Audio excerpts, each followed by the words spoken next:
this country because of Kamala Harris's policies. It's crazy. Now think about this. Donald Trump and I believe in a very simple principle, that if you work hard and play by the rules, you ought to be able to get ahead in this country that all of us love. Isn't that simple? This live stream here is just putting some examples of that is right, man. That is the American dream. And you know, one of the most critical parts of the American dream is being able to afford various events. And right now, thanks to Kamala Harris's policies, homes are skyrocketing. Mortgage interest rates are as high as they've been in a generation, and a lot of young Americans feel like they cannot afford a home in this country, and I think that's disgraceful.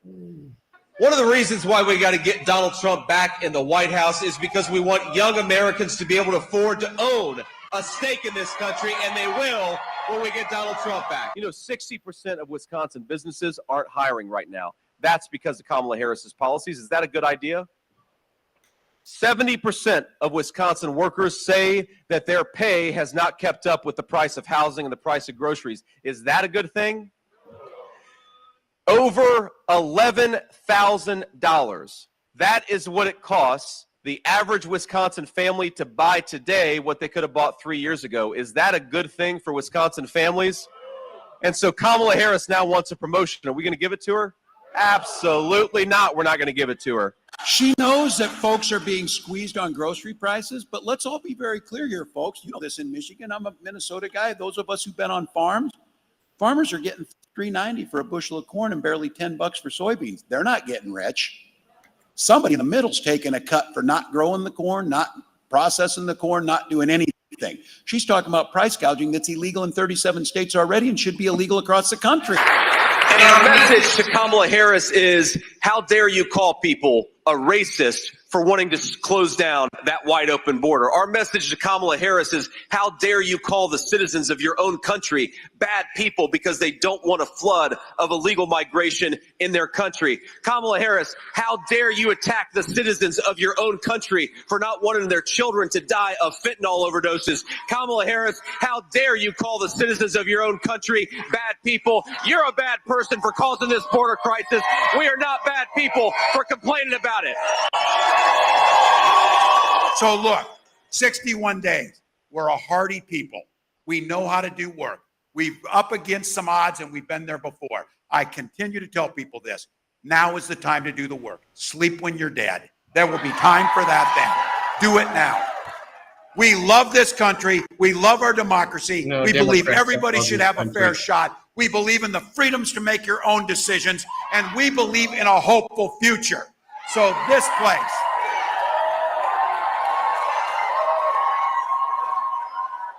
we get to make this happen. And as the next president of the United States often says, when we fight, when we fight, when we fight, let's go, Erie.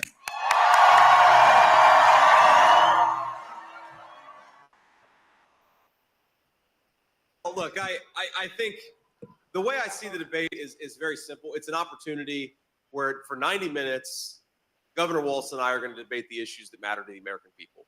And what I'm going to try to show is very simple, that the candidacy, the team of substance, the team that actually has a record that we're proud of instead of we're running away from, and the team that actually has a plan is the team of Trump Vance.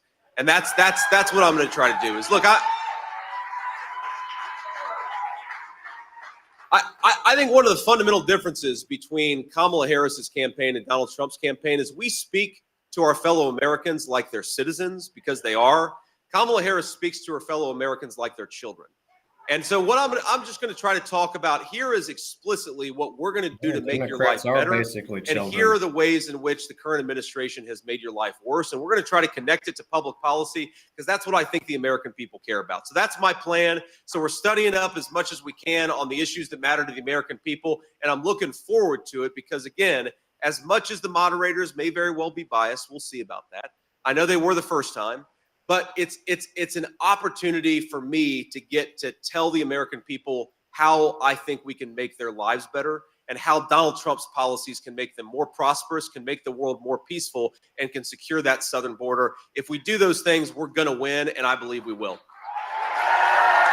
It's pretty obvious to us that Donald Trump and J.D. Vance do not share our values in any way. Elections have consequences. And let's not forget in this. Wasn't an election. We've got a little over 6 weeks to go, and it is a binary choice. It is Donald Trump or Kamala Harris. Actually, no, that's not true. There are multiple candidates. But here it is. It's all on the line. 45 days, not just for the next 4 years, but for the next 40 years. In some cases, But to look at the American people, Jr. even though she's reading off a that's a teleprompter, and lie. to say on day one, we're going to make groceries and housing more affordable. On day one, Kamala Harris says this, we're going to tackle the American southern border. Kamala, day one was 3.5 years ago. What the hell have you been doing the whole time? Okay, I think what actually might happen based on his military service is he's going to bail out at the last minute, but say he went anyway. I think that's the Tim Walz approach to the debate. Over. We need to be very clear about how we talk about that, because he lost the election. And there's no doubt about that. There's no need to have fair and balanced news coverage on that, because there is no fair and balance. He lost the election fair and square. Nope, that's an absolute lie. And look, my high school students know this, and my players knew this. You play hard, the other team plays hard, and after the game, if you lose, you'll walk across and shake hands and congratulate the other team. That's the way it works. Yeah, your other team doesn't. In politics, you take it another step forward. You walk behind across the and scores. congratulate the winner, and then you pledge to do all you can to help them succeed. The other team because doesn't that's have a good for machine America. that generates you thousands of extra points. Now, I did teach for a Good while. I point, think Katie. I'm a pretty good teacher, and I would always give my I'm waiting for the students debate extra to start. chances I'm to not learn. sure this Sometimes is you a don't debate learn the or lesson the first time. salute So Donald Trump did not learn the videos. lesson If the it's first time, but nothing the good to do news with is it, like he's it- going to learn the lesson in November when he gets to do it.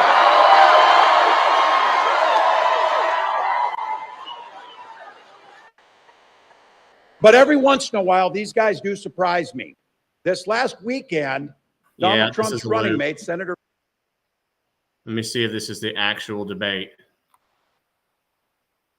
I hate to give air for CBS or NBC News. We've got passion, we've got determination. Like, and if we set our sights on something, you better believe it's happening. Candidate will get another minute to make further points, with an additional 1 minute each at the discretion of the moderator. I think you can. The primary role of the moderators is to facilitate the debate between the candidates, enforce the rules, and provide the candidates with the opportunity to fact-check claims made by each other. But they won't CBS do News that. reserves the right to mute the candidates' microphones to maintain decorum. We have not shared the questions or topics with the campaigns. The You did stage before. is set. Governor, Senator, thank you for joining us. Let's get started. Tonight, our country is facing several unfolding crises. The Middle East is on the brink of war. Americans are suffering from the catastrophic impact of Hurricane Helene, and now a labor strike as 25,000 dock workers from Maine to Texas are picketing. We're going to begin tonight with the Middle East. Margaret. Thank you, Nora. Earlier today, Iran launched its largest attack yet on Israel, but that attack failed, thanks to joint U.S. and Israeli defensive action. President Biden has deployed more than 40,000 U.S. military personnel and assets to that region over the past year to try to prevent a regional war. Iran is weakened, but the U.S. still considers that it he the started. largest state sponsor of terrorism in the world, and it has drastically reduced the time it would take to develop a nuclear weapon. It is down now to 1 or 2 weeks' time. Governor Walz, if you were the final voice in the Situation Room, would you support or oppose a preemptive strike by Israel on Iran? You have 2 minutes. Well, thank you. And thank you for those joining at home tonight. Let's keep in mind where this started. October 7th, Hamas terrorists massacred over 1,400 Israelis and took prisoners. With US Israel's ability to be able to defend itself is absolutely fundamental. Getting its hostages back, fundamental, and ending the humanitarian crisis in Gaza. But the expansion of Israel and its proxies is an absolute fundamental necessity for the United States to have the steady leadership there. You saw it experienced today, where along with our Israeli partners and our coalition, able to stop the incoming attack. But what's fundamental here is that steady leadership is going to matter. It's clear, and the world saw it on that debate stage a few weeks ago. A nearly 80-year-old Donald Trump talking about crowd sizes is not what we need in this moment. But it's not just that. It's those that were closest to Donald Trump that understand how dangerous he is when the world is this dangerous. His chief of staff, John Kelly, said that he was the most flawed human being he'd ever met. And both of his secretaries of defense and his national security advisors said he should be nowhere near the White House. Now, the person closest to them, to Donald Trump, said he's unfit for the highest office. That was Senator Vance. What we've seen out of Vice President Harris is we've seen steady leadership. We've seen a calmness that is able to draw on the coalitions to bring them together. Understanding that our allies matter. When our allies see Donald Trump turn towards Vladimir Putin, turn towards North Korea, when we start to see that type of fickleness around holding the coalitions together, we will stay committed. And as the vice president said today we will protect our forces and our allied forces, and there will be consequences. Governor, your time is up. Senator Vance, the same question. Would you support or oppose a preemptive strike by Israel on Iran? You have 2 minutes. So, Margaret, I want to answer the question. First of all, thanks, Governor. Thanks to CBS for hosting the debate. And thanks, most importantly, to the American people who are watching this evening and caring enough about this country to pay attention to this vice presidential debate. I want to answer the question, but I want to actually give an introduction to myself a little bit, because I recognize a lot of Americans don't know who either one of us are. I was raised in a working class family. My mother required food assistance for periods of her life. My grandmother required Social Security help to raise me. And she raised me in part because my own mother struggled with addiction for a big chunk of my early life.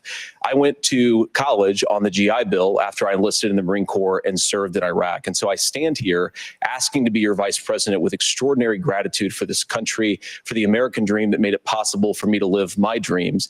And most importantly, I know that a lot of you are worried about the chaos in the world and the feeling that the American dream is unattainable. I want to try to convince you tonight over the next 90 minutes that if we get better leadership in the White House, if we get Donald Trump back in the White House, the American dream is going to be attainable once again. Now, to answer this particular question, we have to remember that as much as Governor Walz just accused Donald Trump of being an agent of chaos, Donald Trump actually delivered stability in the world, and he did it by establishing effective deterrence. People were afraid of stepping out of line. Iran, which launched this attack, has received over $100 billion in unfrozen assets thanks to the Kamala Harris administration. What do they use that money for? They use it to buy weapons that they're now launching against our allies, and God forbid, potentially launching against the United States as well. Donald Trump recognized that for people to fear the United States, you needed peace through strength. They needed to recognize that if they got out of line, the United States global leadership would put stability and peace back in the world. Now, you asked about a preemptive strike, Margaret, and I want to answer the question. Look, it is up to Israel what they think they need to do to keep their country safe, and we should support our allies wherever they are when they're fighting the bad guys. I think that's the right approach to take with the Israel question. Thank you, Senator. Governor Walz, do you care to respond to any of the allegations? Well, look, Donald Trump was in office. We'll sometimes hear a revisionist history, but when Donald Trump was in office, it was Donald Trump who we had a coalition of nations that had boxed Iran's nuclear program in, the inability to advance it. Donald Trump pulled that program and put nothing else in its place. So Iran is closer to a nuclear weapon than they were before because of Donald Trump's fickle leadership. And when Iran shot down an American aircraft in international airspace, Donald Trump tweeted, because that's the standard diplomacy of Donald Trump. And when Iranian missiles did fall near U.S. troops and they received traumatic brain injuries, Donald Trump wrote it off as headaches. Look, our allies understand that Donald Trump is fickle. He will go to whoever has the most flattery or where it makes sense to him. Steady leadership like you witnessed today, like you witnessed in April. Both Iranian attacks were repelled. Our coalition is strong, and we need the steady leadership that Kamala Harris is providing. Senator Vance, the U.S. did have a diplomatic deal with Iran to temporarily pause parts of its nuclear program, and President Trump did exit that deal. He recently said, just 5 days ago, the U.S. must now make a diplomatic deal with Iran because the consequences are impossible. Did he make a mistake? You have 1 minute. Well, first of all, Margaret, diplomacy is not a dirty word, but I think that's something that Governor Walz just said is quite extraordinary. You yourself just said Iran is as close to a nuclear weapon today as they have ever been. And Governor Walz, you blame Donald Trump, who has been the vice president for the last 3.5 years. And the answer is your running mate, not mine. Donald Trump consistently made the world more secure. Now, we talk about the sequence of events that led us to where we are right now, and you can't ignore October the 7th, which I appreciate Governor Walz bringing up. But when did Iran and Hamas and their proxies attack Israel? It was during the administration of Kamala Harris. So Governor Walz can criticize Donald Trump's tweets, but effective, smart diplomacy and peace through strength is how you bring stability back to a very broken world. Donald Trump has already done it once before. Ask yourself at home, when was the last time, I'm 40 years old, when was the last time that an American president didn't have a major conflict break out? The only answer is during the 4 years that Donald Trump was president. Gentlemen, we have a lot to get to. Nora? Margaret, thank you. Let's turn now to Hurricane Helene. The storm could become one of the deadliest.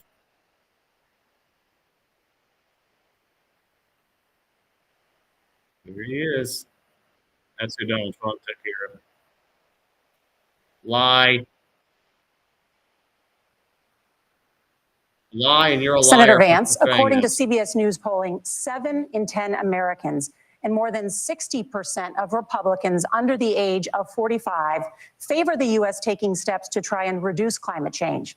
Senator, what responsibility would the Trump administration have to try and reduce the impact of climate change? I'll give you 2 minutes. Sure. So first of all, let's start with the hurricane, because it's an unbelievable, unspeakable human tragedy. I just saw today actually a photograph of 2 grandparents on a roof with a 6-year-old child, and it was the last photograph ever taken of them because the roof collapsed and those innocent people lost their lives. And I'm sure Governor Walz joins me in saying our hearts go out to those innocent people, our prayers go out to them, and we want as robust and aggressive as a federal response as we can get to save as many lives as possible. And then, of course, afterwards, to help the people in those communities rebuild. I mean, these are communities that I love. Some of them I know very personally in Appalachia, all across the Southeast. They need their government to do their job. And I commit that when Donald Trump is president again, the government will put the citizens of this country first when they suffer from a disaster.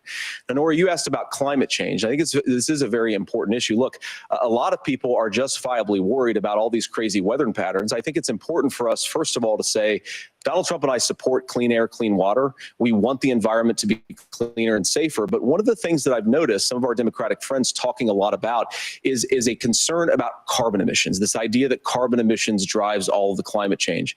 Well, let's just say that's true, just for the sake of argument, so we're not arguing about weird science. Let's just say that's true. Well, if you believe that, what would you want to do?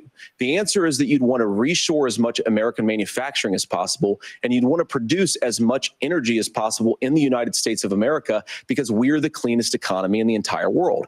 What have Kamala Harris's policies actually led to? More energy production in China, more manufacturing overseas, more doing business in some of the dirtiest parts of the entire world. And when I say that, I mean the amount of carbon emissions they're doing per unit of economic output. So if we actually care about getting cleaner air and cleaner water, the best thing to do is to double down and invest in American workers and the American people. And unfortunately, Kamala Harris has done exactly the opposite.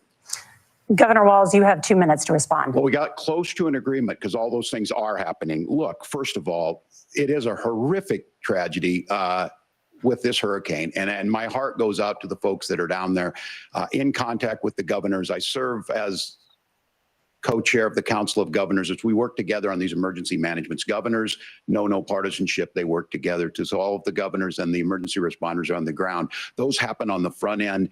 The federal government comes in, makes sure they're there so that we recover. But we're still in that phase where we need to make sure that they're staying there, staying focused. Now, look, coming back to the climate change issue, there's no doubt this thing roared onto the scene faster and stronger than anything we've seen. Senator Vance has said that there's a climate problem in the past. Donald Trump called it a hoax and then joked that these things would make more beachfront property to be able to invest in. What we've seen out of the Harris administration now, the Biden-Harris administration, is we've seen this investment.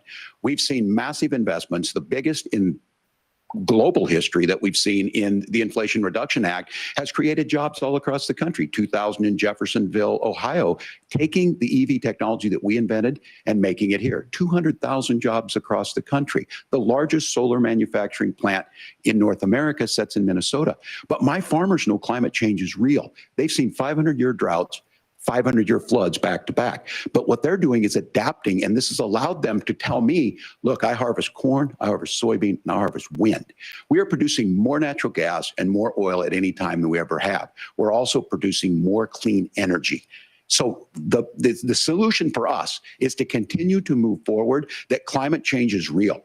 Reducing our impact is absolutely critical, but this is not a false choice. You can do that at the same time you're creating the jobs that we're seeing all across the country. That's exactly what this administration has done. We are seeing us becoming an energy superpower for the future, not just the current. And that's what absolutely makes sense. And then we start thinking about how do we mitigate these disasters.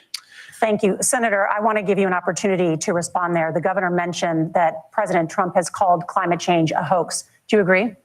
Well, look, what the president has said is that if the Democrats, in particular Kamala Harris and her leadership, if they really believe that climate change is serious, what they would be doing is more manufacturing and more energy production in the United States of America, and that's not what they're doing. So clearly, Kamala Harris herself doesn't believe her own rhetoric on this. If she did, she would actually agree with Donald Trump's energy policies. Now, something Governor Walz said I think is important to touch upon, because when we talk about clean energy, I think that's a slogan that often the Democrats will use here. I'm talking, of course, about the Democratic leadership. And the real issue is that if you're spending hundreds of millions or even billions of dollars of American taxpayer money on solar panels that are made in China, number one, you're going to make the economy dirtier. We should be making more of those solar panels here in the United States of America. Some of them are, Tim, but a lot of them are being made overseas in China, especially the components that go into those solar panels. So if you really want to make the environment cleaner, you've got to invest in more energy production. We haven't built a nuclear facility, I think, one in the past 40 years. Senator. Natural gas, we got to invest more in it. Kamala Harris has done the opposite. That's raised energy prices and also meant that we're doing Senator, worse by the climate. your time is up. Governor, would you like to respond? Well, look, we're producing more natural gas than we ever have. There's no moratorium on that. We're producing more oil, but the folks know, and like I said, again, these are not liberal folks. These are not folks that are Green New Deal folks. These are farmers that have been drought one year, massive flooding the next year. They understand that it makes sense. Look, our number one export cannot be topsoil from erosion from these massive storms. We saw it in Minnesota this summer.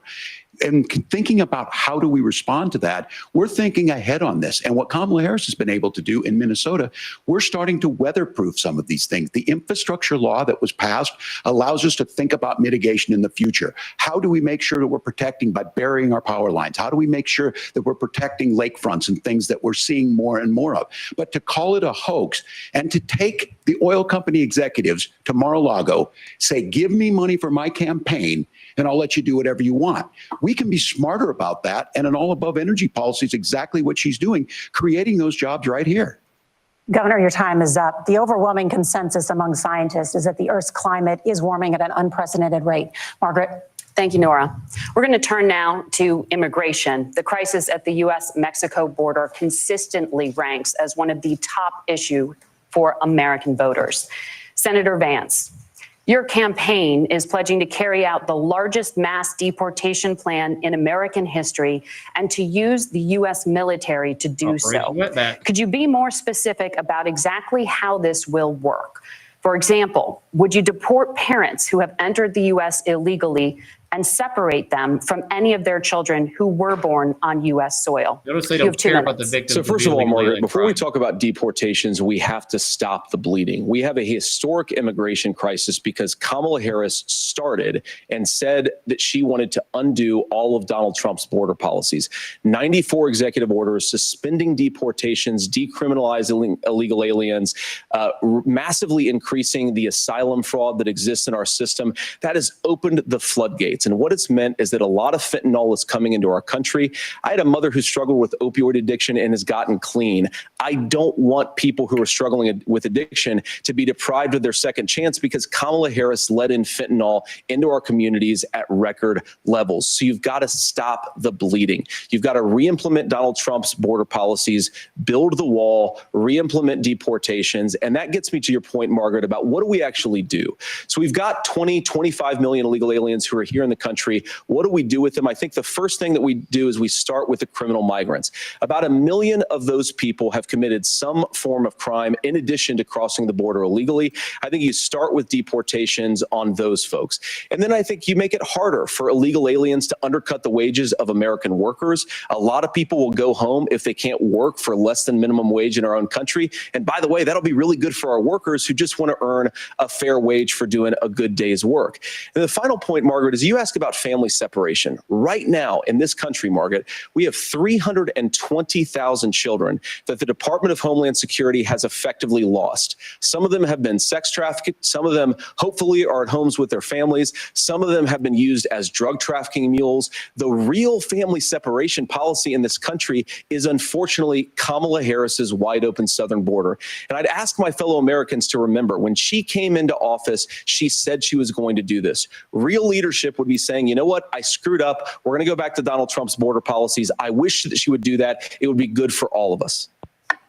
Governor, do you care to respond to any of those specific allegations, including that the vice president is, quote, letting in fentanyl and using kids as drug mules, among other things regarding children? The drug mule is not true, but I will say about this, about the fentanyl, because this is a crisis of this, the opioid crisis. And the good news on this is the last 12 months saw the largest decrease in opioid deaths in our nation's history, 30% decrease in Ohio, but there's still more work to do. But let's go back to this on immigration. Kamala Harris was the attorney general of the largest state and a border state in California. She's the only person in this race who prosecuted transnational gangs for human trafficking and drug interventions. But look, we all want to solve this. Most of us want to solve this, and that is the United States Congress. That's the Border Patrol agents. That's the Chamber of Commerce. That's most Americans out here. That's why we had the fairest and the toughest bill on immigration that this nation's seen. It was crafted by a conservative senator from Oklahoma, James Lankford. I know him. He's super conservative, but he's a man of principle, wants to get it done. Democrats and Republicans worked on this piece of legislation. The Border Patrol said, this is what we need in here. These are the experts. And the Chamber of Commerce and the Wall Street Journal said, pass this thing. Kamala Harris helped get there. 1,500 new border agents, detection for drugs, DOJ money to speed up the adjudications on this, just what America wants. But as soon as I was getting ready to pass and actually tackle this, Donald Trump said no, told them to vote against it because it gives him a campaign issue. It gives him what would Donald Trump talk about if we actually did some of these things? And they need to be done by the legislature. You can't just do this through the executive branch. So look, we have the options to do this. Donald Trump had 4 years. He had 4 years to do this. And he promised you, America, how easy it would be. I'll build you a big, beautiful wall, and Mexico will pay for it. Less than 2% of that wall got built, and Mexico didn't pay a dime. But here we are again, 9 years after he came down that escalator, dehumanizing people and telling them what he was going to do. As far as the deportation plan, at one point, Senator Vance said it was so unworkable to be laughable. So that's where we're at. Pass the bill, she'll sign it. Governor, your time is up. Senator, the question was, will you separate parents from their children, even if their kids are U.S. citizens? You have 1 minute. Margaret, my point is that we already have massive child separations thanks to Kamala Harris's open border. And I didn't accuse Kamala Harris of inviting drug mules. I said that she enabled the Mexican drug cartels to operate freely in this country. And we know that they use children as drug mules, and it is a disgrace, and it has to stop. Look, I think what Tim said just doesn't pass the smell test. For 3 years, Kamala Harris went out bragging that she was going to undo Donald Trump's border policy. She did exactly that. We had a record number of illegal illegal crossings. We had a record number of fentanyl coming into our country. And now that she's running for president, or a few months before, she says that somehow she got religion and cared a lot about a piece of legislation. The only thing that she did when she became the vice president, when she became the appointed border czar, was to undo 94 Donald Trump executive actions that opened the border. This problem is leading to massive problems in the United States of America. Parents who can't afford health care, schools that are overwhelmed. It's got to stop, and it will when Donald Trump is president Senator, again. your time is up. Governor, what about our CBS News polling, which does show that a majority of Americans, more than 50%, support mass deportations? Look, we fixed this issue with a bill that is necessary, but the issue on this is what happens when you don't want to solve it. You demonize it. And we saw this, and Senator Vance, and it surprises me on this, talking about and saying, I will create stories to bring attention to this. That vilified a large number of people who were here legally in the community of Springfield. The Republican governor said, it's not true, don't do it. There's consequences for this. There's consequences. We could come together. Senator Langford did it. We could come together and solve this if we didn't let Donald Trump continue to make it an issue. And the consequences in Springfield were the governor had to send state law enforcement to escort kindergartners to school. I believe Senator Vance wants to solve this, but by standing with Donald Trump and not working together to find a solution, it becomes a talking point. And when it becomes a talking point like this, we dehumanize and villainize other human beings. Tim, Governor, your time is up. Senator, I'll give you 1 minute, but let me just ask you the question first. The governor has made the point, and I think as a sitting lawmaker, you know that Congress controls the purse strings and any funding.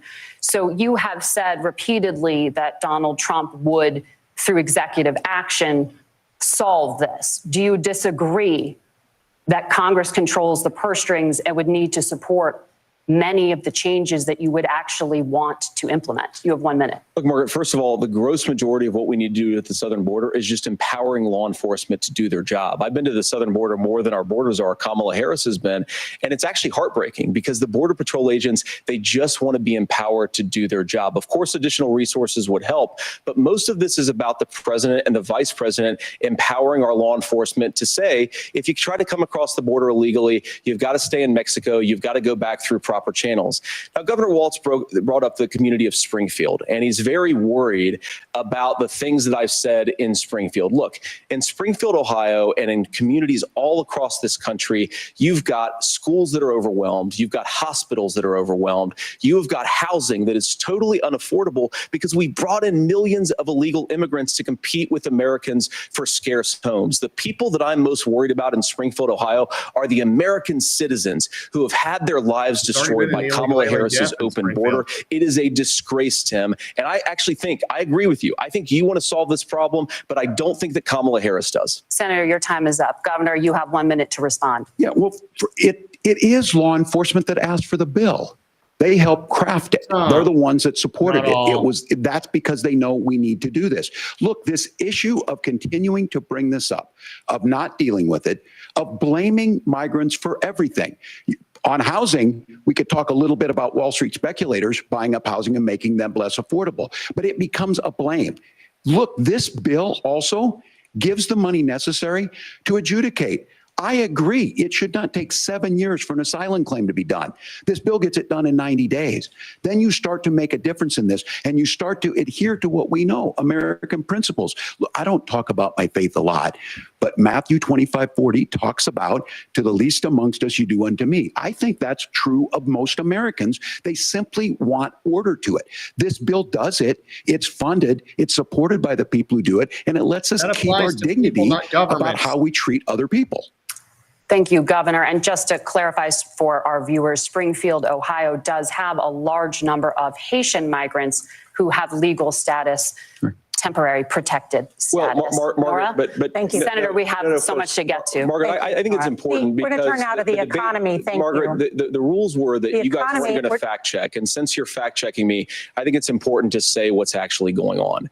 So there's an application called the CBP One app, where you can go on as an illegal migrant, apply for asylum or apply for parole, and be granted legal status at the wave of a Kamala Harris open border wand.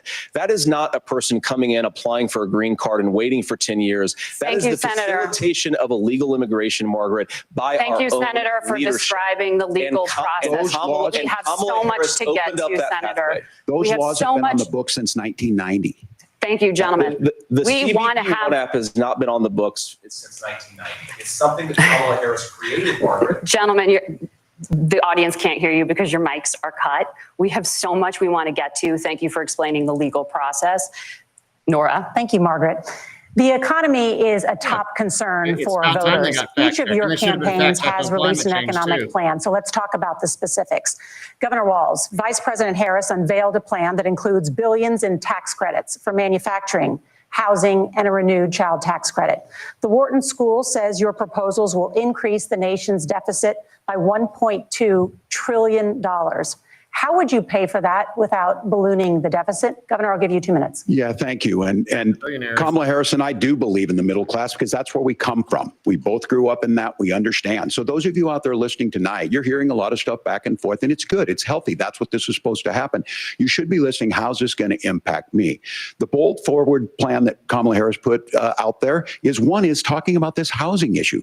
The one thing is there's 3 million new houses proposed under this plan with down payment assistance on the front end to get you in a house. A house is much more than just an asset to be traded somewhere. It's foundational to where you're at. And then making sure that the things you buy every day, whether they be prescription drugs or other things, that there's fairness in that. Look, the $35 insulin is a good thing, but it costs $5 to make insulin.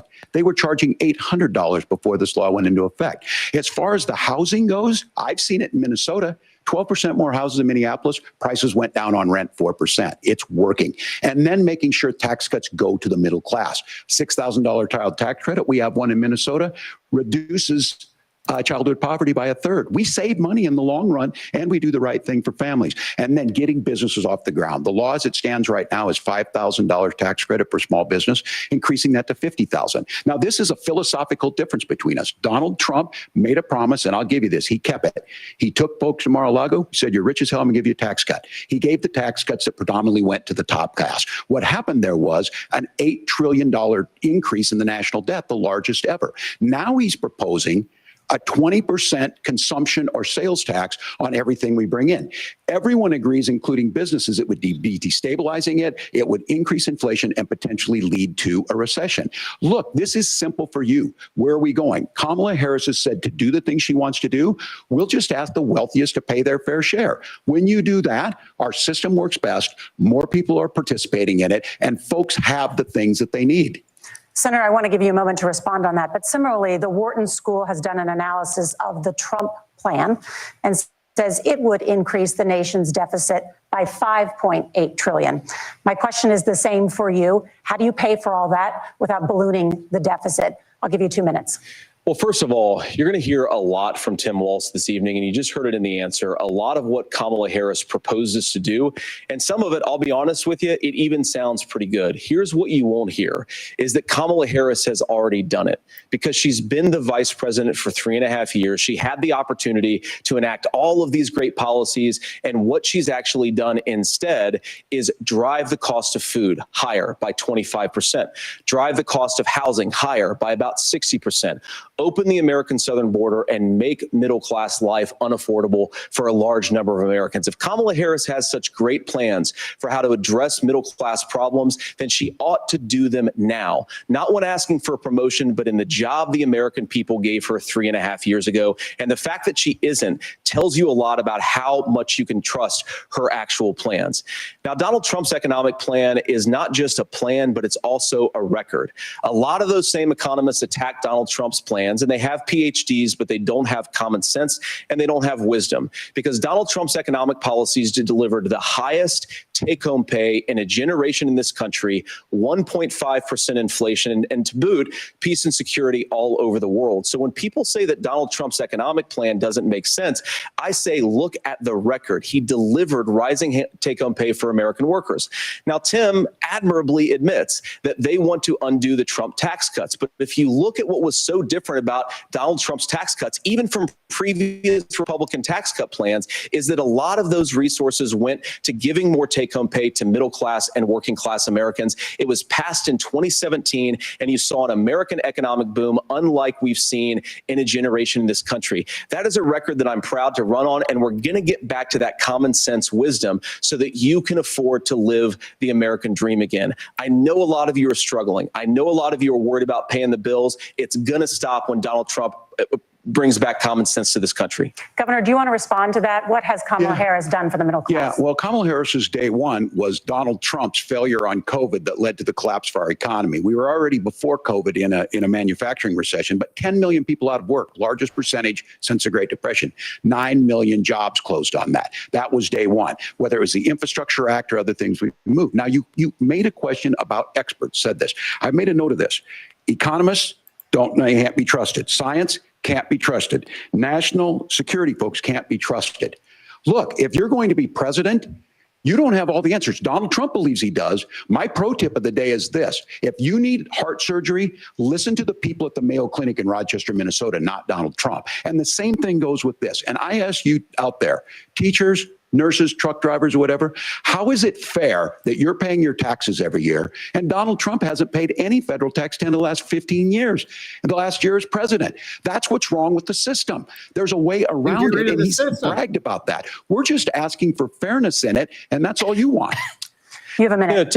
Governor, you say trust the experts. But those same experts for 40 years said that if we shipped our manufacturing base off to China, we'd get cheaper goods. They lied about that. They said if we shipped our industrial base off to other countries, to Mexico and elsewhere, it would make the middle class stronger. They were wrong about that. They were wrong about the idea that if we made America less self-reliant, less productive in our own nation, that it would somehow make us better off, and they were wrong about it. And for the first time in a generation, Donald Trump had the wisdom and the courage to say to that bipartisan consensus, we're not doing it anymore. We're bringing American manufacturing back. We're unleashing American energy. We're going to make more of our own stuff. And this isn't just an economic issue. I mean, I've got 3 beautiful little kids at home, 7, 4, and 2, and I love them very much, and I hope they're in bed right now. But look, so many of the drugs, the pharmaceuticals that we put in the bodies of our children are manufactured by nations that hate us. This has to stop. And we're not going to stop it by listening to experts. We're going to stop it by listening to common sense wisdom, which is what Donald Trump governed on. Senator, your time is up. Governor Walz, can you address that? I mean, voters say they trust Donald Trump on the economy more. Why? Well, if you're listening tonight and you want billionaires to get tax cuts, you heard what the numbers were. Look, I'm a union guy on this. I'm not a guy who wanted to ship things overseas, but I understand that, look, we produce soybeans and corn. We need to have fair trading partners. That's something that we believe in. I think the thing that most concerns me on this is Donald Trump was the guy who created the largest trade deficit in American history with China. So the rhetoric is good.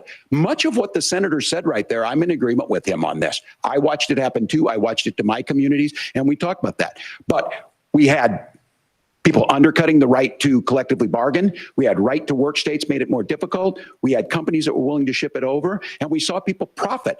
Folks that are venture capital in some cases, putting money into companies that were overseas. We're in agreement that we bring those home. The issue is Donald Trump is talking about it. Kamala Harris has a record, 250,000 more manufacturing jobs just out of the IRA. May I respond to that? Yes. So appreciate that. So if you notice, what Governor Walz just did is he said, first of all, Donald Trump has to listen to the experts. And then when he acknowledged that the experts screwed up, he said, well, Donald Trump didn't do nearly as good of a job as the statistics that's a gross generalization. That he did. So what Tim Walz is doing, and I honestly, Tim, I think you got a tough job here, because you've got to play whack-a-mole. You've got to pretend that Donald Trump didn't deliver rising take-home pay, which of course he did. You've got to pretend that Donald Trump didn't deliver lower inflation, which of course he did. And then you've simultaneously got to defend Kamala Harris's atrocious economic record, which has made gas, groceries, and housing unaffordable for American citizens. I was raised by a woman who would sometimes go into medical debt so that she could put food on the table in our household. I know what it's like to not be able to afford the things that you need to afford. We can do so much better. To all of you watching, we can get back to an America that's affordable again. We just got to get back to common common sense economic principles. I hope we have a conversation on healthcare then. Senator, Governor. Please. Thank you. Margaret? We have a lot to get to ahead, gentlemen, on many topics. But right now, I want to talk about personal qualifications. The vice president is often the last voice the president hears before making consequential decisions. We want to ask you about your leadership qualities. Governor Walz, you said you were in Hong Kong during the deadly Tiananmen Square protests in the spring of 1989. But Minnesota Public Radio and other media outlets are reporting that you actually didn't travel to Asia until August of that year. Can you explain that discrepancy? Yeah, well, and to the folks out there who didn't get at the top of this, look, I grew up in small rural Nebraska, town of 400, town that you rode your bike with your buddies till the streetlights come on, and I'm proud of that service. I joined the National Guard at 17, worked on family farms, and then I used the GI Bill to become a teacher, passionate about it, a young teacher. My first year out, I got the opportunity in the summer of '89 to travel to China. 35 years ago, be able to do that. I came back home and then started a program to take young people there. We would take basketball teams, we would take baseball teams, we would take dancers, and we would go back and forth to China. The issue for that was to try and learn. Now, look, my community knows who I am. They saw where I was at. Look, I will be the first to tell you, I have poured my heart into my community. I've tried to do the best I can, but I've not been perfect. And I'm a knucklehead at times, but it's always been about that. Those same people elected me to Congress for 12 years.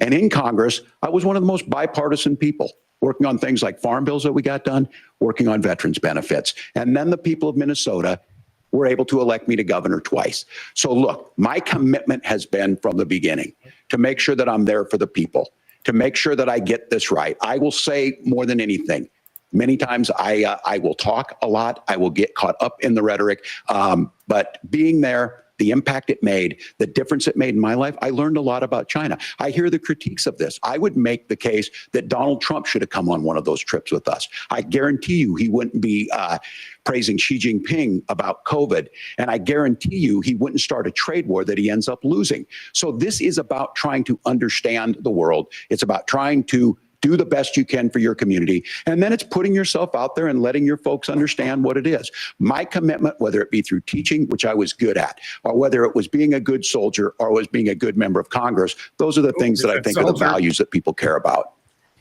Governor, just to follow up on that, the question was, can you explain the discrepancy? All I said on this was I got there that summer and misspoke on this. So I will just, that's what I've said.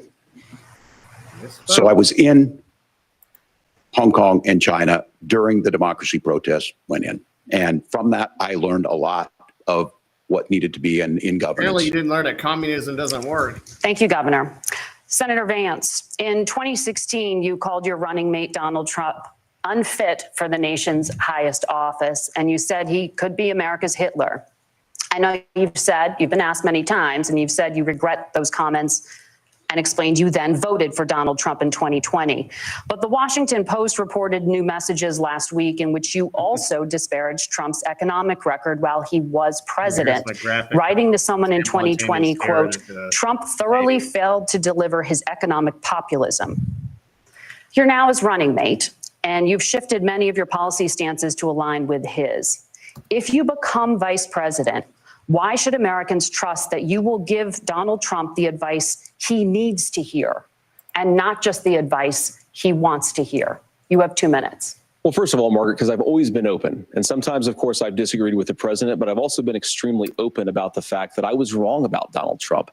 I was wrong, first of all, because I believed some of the media stories that turned out to be dishonest fabrications of his record.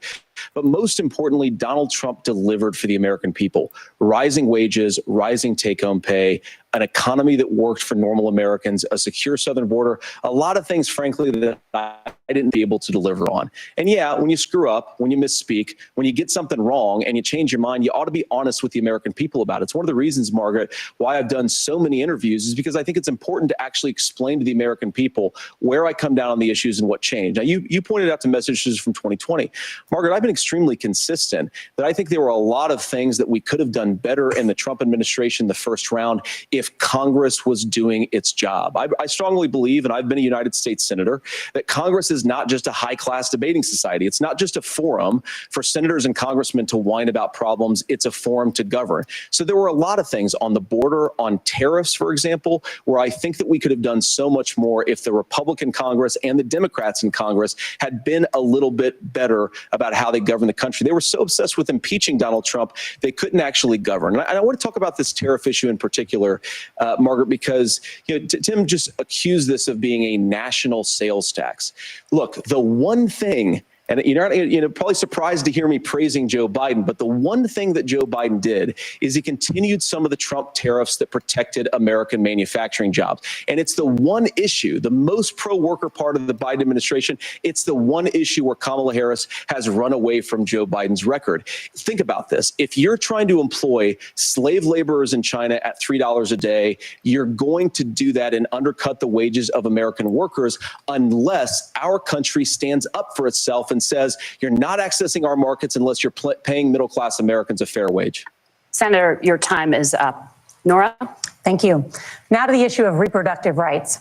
Governor Walz, after Roe Abortion. versus Wade was overturned, murder in you the unborn. signed a bill into law that made Minnesota one of the least restrictive states in the nation when it comes to abortion. Former President Trump said in the last debate that you believe abortion, quote, in the 9th month is absolutely fine. Yes or no? Is that what you support? I'll give you 2 minutes. That's not what the bill says, but look, this issue is what's on everyone's mind. Donald Trump put this all into motion. He brags about how great it was that he put the judges in and overturned Roe versus Wade, 52 years of personal autonomy. And then he tells us, oh, we send it to the states. It's a beautiful thing. Amanda Zaworski would disagree with you on it's a beautiful thing. A young bride in Texas waiting for their child at 18 weeks. She has a complication, a tear in the membrane. She needs to go in. The medical care at that point needs to be decided by the doctor. And that would have been an abortion. But in Texas, that would have put them in legal jeopardy. She went home, got sepsis, nearly dies, and now she may have difficulty having children. Or in Kentucky, Hadley Duvall, a 12-year-old child raped and impregnated by her stepfather. Those are horrific. Now, when God asked about that, Senator Vance said, 2 wrongs don't make a right. There is no right in this. So in Minnesota, what we did was restore Roe versus Wade. We made sure that we put women in charge of their health care. But look, this is not where, if you don't know Amanda or a Hadley, you soon will. Their Project 2025 is going to have a registry of pregnancies. It's going to make it more difficult, if not impossible, to get contraception and limit access, if not eliminate access to infertility treatments. For so many of you out there listening, me included, infertility treatments are why I have a child. That's nobody else's business, but those things are being proposed. And the catch-all on this is, well, the states will decide what's right for Texas might not be right for Washington. That's not how this works. This is basic human right. We have seen maternal mortality skyrocket in Texas, outpacing many other countries in the world. This is about healthcare. In Minnesota, we are ranked first in healthcare for a reason. We trust women, we trust doctors. Senator, do you want to respond to the governor's claim? Will you create a federal pregnancy monitoring agency? No, Nora, certainly we won't. And I want to talk about this issue because I know a lot of Americans care about it, and I know a lot of Americans don't agree with everything that I've ever said on this topic. And, I grew up in a working class family in a neighborhood where I knew a lot of young women who had unplanned pregnancies and decided to terminate those pregnancies because they feel like they didn't have any other options. And, one of them is actually very dear to me. And I know she's watching tonight, and I love you. And she told me something a couple years ago that she felt like if she hadn't had that abortion, that it would have destroyed her life because she was in an abusive relationship. And I think that what I take from that as a Republican who proudly wants to protect innocent life in this country, who proudly wants to protect the vulnerable, is that my party, we've got to do so much better of a job at earning the American people's trust back on this issue where they frankly just don't trust us. And I think that's one of the things that Donald Trump and I are endeavoring to do. I want us as a Republican Party to be pro-family in the fullest sense of the word. I want us to support fertility treatments. I want us to make it easier for moms to afford to have babies. I want it to make it easier for young families to afford a home so they can afford a place to raise that family. And I think there's so much that we can do on the public policy front just to give women more options. Now, of course, Donald Trump has been very clear that on the abortion policy specifically, that we have a big country and it's diverse. And California has a different viewpoint on this than Georgia. Georgia has a different viewpoint from Arizona. And the proper way to handle this, as messy as democracy sometimes is to let voters make these decisions, let the individual states make their abortion policy. And I think that's what makes the most sense in a very big, a very diverse, and let's be honest, sometimes a very, very messy and divided country. Governor, would you like to respond and also answer the question about restrictions? Yeah, well, the question got asked and Donald Trump made the accusation that wasn't true about Minnesota. Well, let me tell you about this idea that there's diverse states. There's a young woman named Amber Thurman. She happened to be in Georgia, a restrictive state. Because of that, she had to travel a long distance to North Carolina to try and get her care. Amber Thurman died in that journey back and forth. The fact of the matter is, how can we as a nation say that your life and your rights, as basic as the right to control your own body, is determined on geography? There's a very real chance, had Amber Thurman lived in Minnesota, she would be alive today. That's why the restoration of Roe versus Wade. When you listen to Vice President Harris talk about this subject and you hear me talk about it, you hear us talking exactly the same. Donald Trump is trying to figure out how to get the political right of this. I agree with a lot of what Senator Vance said about what's happening. His running mate, though, does not, and that's the problem. Governor, your time is up. Senator, let me ask you about that. He mentioned, it was, I think, referring to a national ban. In the past, you have supported a federal ban on abortion after 15 weeks. In fact, you said if someone can't support legislation like that, quote, you are making the United States the most barbaric pro-abortion regime anywhere in the entire world. My question is, why have you changed your position? Well, Nora, first of all, I never supported a national ban. I did when I was running for Senate in 2022 talk about setting some minimum national standard. For example, we have a partial birth abortion ban in place in this country at the federal level. I don't think anybody's trying to get rid of that, or at least I hope not, though I know that Democrats have taken a very radical pro-abortion stance. But Nora, you know, one of the things that changed is in the state of Ohio, we had a referendum in 2023, and the people of Ohio voted overwhelmingly, by the way, against my position. And I think that what I learned from that, Nora, is that we've got to do a better job at winning back people's trust. So many young women would love to have families. So many young women also see an unplanned pregnancy as something that's going to destroy their livelihood, destroy their education, destroy their relationships. And we have got to earn people's trust back. And that's why Donald Trump and I are committed to pursuing pro-family policies, making childcare more accessible, making fertility treatments more accessible, because we've got to do a better job at that. And that's what real leadership is. Governor, your response. Well, I'm going to respond on the pro-abortion piece of that. No, we're not. We're pro-women. We're pro-freedom to make your own choice. We know what the implications are to not be that. Women having miscarriages, women not getting the care, physicians feeling like they may be prosecuted for providing that care. And as far as making sure that we're educating our children and giving them options, Minnesota's a state with one of the lowest teen pregnancy rates. We understand that too. We know that the options need to be available, and we make that true. We also make it, we're a top 3 state for the best place to raise children. But these two things, to try and say that we're pro-children, but we don't like this, or you guys are pro-abortion, that's not the case at all. We are pro-freedoms for women to make their choices, and we're going, and Kamala Harris is making the case, to make options for children more affordable, a $6,000 child tax credit, but we're not going to base that on the backs of making someone like Amber Thurman drive 600 miles to try and get health care. Senator. May I respond to that? First of all, Governor, I agree with you. Amber Thurman should still be alive, and there are a lot of people who should still be alive, and I certainly wish that she was. And maybe you're free to disagree with me on this and explain this to me, but as I read the Minnesota law that you signed into law, the statute that you signed into law, it says that a doctor who presides over an abortion where the baby survives, the doctor is under no obligation to provide life-saving care to a baby who survives a botched late-term abortion. That is I think That's whether not you're true. pro-choice or That's not how the law pro-abortion, is. that is fundamentally barbaric. And that's why I use that word, Nora, is because some of what we've seen, do you want to force Catholic hospitals to perform abortions against their will? Because Kamala Harris has supported suing Catholic nuns to violate their freedom of conscience. We can be a big and diverse country where we respect people's freedom of conscience and make the country more pro-baby and pro-family. But please. Yes, Governor, please respond. Look, this is one where there's always something there. This is a very simple proposition. These are women's decisions to make about their healthcare decisions, and the physicians who know best when they need to do this. Trying to distort the way a law is written to try and make a point, that's not it at all. What was I wrong This about, was- Governor? Please tell me, what was I wrong That is about? not the way the law is written. Look, I've given But this, how? I've given this advice on a lot of things, that getting involved, getting engaged, that's been misread, and it was fact-checked at the last debate. But the point on this is there's a continuation of these guys to try and tell women or to get involved.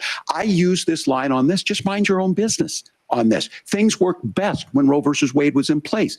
When we do a restoration of Roe, that works best. That doesn't preclude us from increasing funding for children. It doesn't increase us from making sure that once that child's born, like in Minnesota, they get meals, they get early childhood education, they get health care. There's So government that programs that are hiding supposed to behind do we're going to that, do yeah. all these other things when you're not proposing them in your budget. Kamala Harris is proposing them. She's proposing all those things to make life easier for families. I asked a specific question, Governor. You gave me a slogan as a response. It's not the case. It's not true. That's not what the law says. So they fact-checked it with President Trump.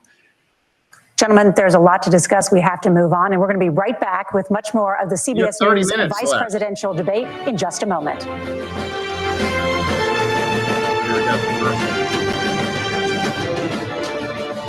Let's see if I can find another channel.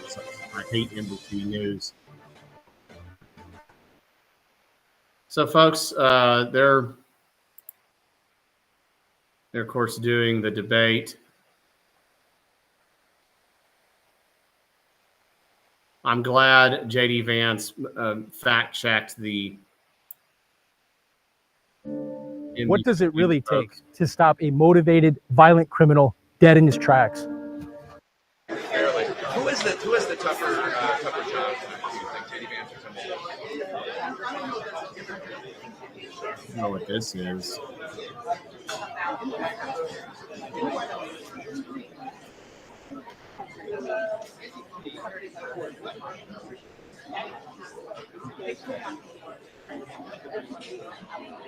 I mean, it's the same people.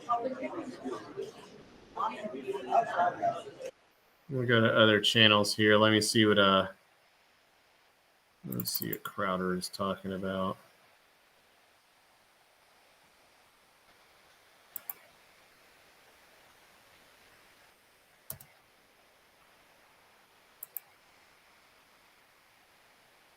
I mean, folks, most of the people that are watching this are probably going to already have made their decision anyway.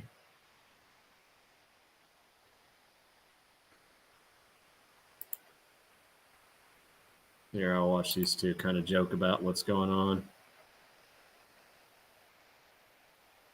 Illinois, in states like Virginia, where babies were surviving abortions and doctors were saying, well, I've done my part, and the babies were not given the same kind of health care as a baby who was delivered. Once the guy they're in born, Virginia. we all thought, hey, at least now you have to take care of them. They didn't do that in Illinois. They didn't do that in Minnesota. That's the reason for people proposing putting that expressly in writing. Yes, Gerald. So the bill strips out Minnesota's existing requirement that reasonable measures be taken to preserve the life and health of born alive infants, replacing it with a requirement for care, which the bill's author, Representative Tina Liebling, has described as mere comfort care. So the bill's author says instead of a requirement, this is crazy, so a pillow and to a sheet. preserve the life and health of a born alive child who survives an abortion, instead we replace it with comfort care. The bill's author. The only way this has a happy ending that doesn't make me mad is if that bitch turned into a pillar of salt. They went from life-saving care to hospice. That's okay. That's what they're arguing the technicality. By the way, this is what CNN talked about all day today and yesterday about how they were worried that because he's a lawyer and he's well-read and he's well-spoken and he's a Yale law graduate, that they were worried that Walz was gonna have a hard time. And right there was a great example of how he was just like, let me go to a law and then go ahead and disprove it because you think I'm gonna misconstrue a law? I don't think I will. And by the way, he's an actual outsider. When people say, oh, this person's outside of the DC Beltway, outside of the swamp, that's what Vance actually is. That's what people said. Oh, he's basically a junior senator from Ohio. Look, are the political consultants, is the consultant class, are you listening? Because this is the first time where we've seen someone actually go back, rewind the tape. I laid out the strategy. He's following it to the letter. I know this because we know that all these people who surround these candidates, they always tell them to play it safe. He's taking ownership of his mistakes. He's talking directly to the people. He's parrying. He's not going on defense, and he's contrasting with the record. Now, it's not easy to do because consultants and advisors have to have the raw material to work with. J.D. Vance is quick on his feet. Do you notice that he always answers exactly what is given to him? It's like Bruce Lee said, be water, my friend. You become the glass, right? Even though Bruce Lee couldn't fight at all. Yeah. But the point is, he's answering, and he's using this. He really is jujitsuing it back on Tim Walz. He's able, no bait taken. No bait taken. He's been very, very congenial about it. But let's bring up the drinking game rules again really quickly it's a lot for people who are tuning in right now. Anytime Walz does not directly answer a question, you drink. Anytime someone mentions Project 2025, drink. Anytime Walz mentions coach or teacher, drink. Anytime JD Vance goes beast mode, drink. That's been a lot tonight. Finish your drink. Anytime the moderators gang up on So yeah, let me go back to here. This is supposedly the waiting room here where they're gonna.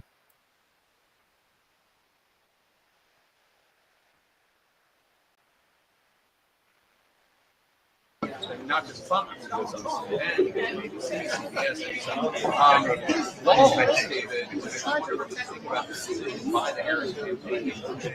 I'm going back and forth here. Yeah, thing about Tim Walz is he shouldn't be bragging about how people from Minnesota elected him because let's be honest, they're not the best judges. They don't have the best judgment in mind. Oh, wait, here we go. That's not what the administration says. You oppose red flag gun laws accidents, and legislation to ban certain semi-automatic rifles. Whoa, a loaded including question. By the way, not even close So to let me car ask you, accidents, accidents this in the year, home. for the If you first take time, out 15 to 19-year-old gangbangers, gun violence doesn't even crack the top 10 of the list. I hope JD Vance answers it. 10 years in prison. Do you think holding parents responsible could curb mass shootings? I'll give you 2 minutes. Yeah, well, Nora, on that particular case, I don't know the full details, but I certainly trust local law enforcement and local authorities to make those decisions. I think in some cases the answer is going to be yes, and in some cases the answer is going to be no. And the details really matter here, of course. For example, if a kid steals a gun, that's going to be different than if a parent hands over a gun knowing that their kid is potentially dangerous. But look, I want to just sort of speak as a father of 3 beautiful little kids, and our oldest is now in 2nd grade. And like a lot of parents, we send our kids to school with such hope and such joy and such pride at their little faces on the first day of school. And we know, unfortunately, that a lot of kids are going to experience this terrible epidemic of gun violence. And of course, our hearts go out to the families that are affected by this terrible stuff. And we do have to do better. And I think that Governor Walz and I actually probably agree that we need to do better on this. The question is just how do we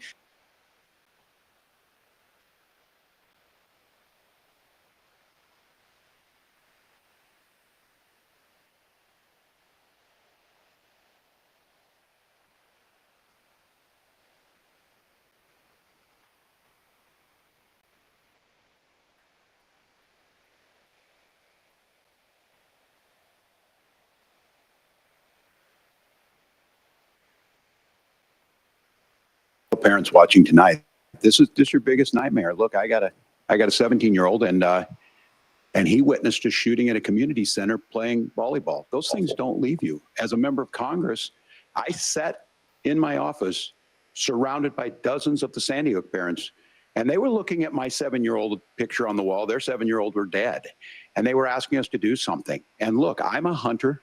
I own firearms. The vice president is. We understand that the Second Amendment is there, but our first responsibility is to our kids to figure this out. In Minnesota, we've enacted enhanced red flag laws, enhanced background checks, and we can start to get data. But here's the problem. If we really want to solve this, we've got folks that won't allow research to be even done on gun violence. And this idea that we should just live with it, here's what I do think, that this is a good start to the conversation. I 100% believe that Senator Vance hates it when these kids, it's abhorrent and breaks your heart. I agree with that. But that's not far enough when we know there are things that worked. I've spent time in Finland and seen some Finnish schools. They don't have this happen. even though they have a high gun ownership rate in the country. There are reasonable things that we can do to make a difference.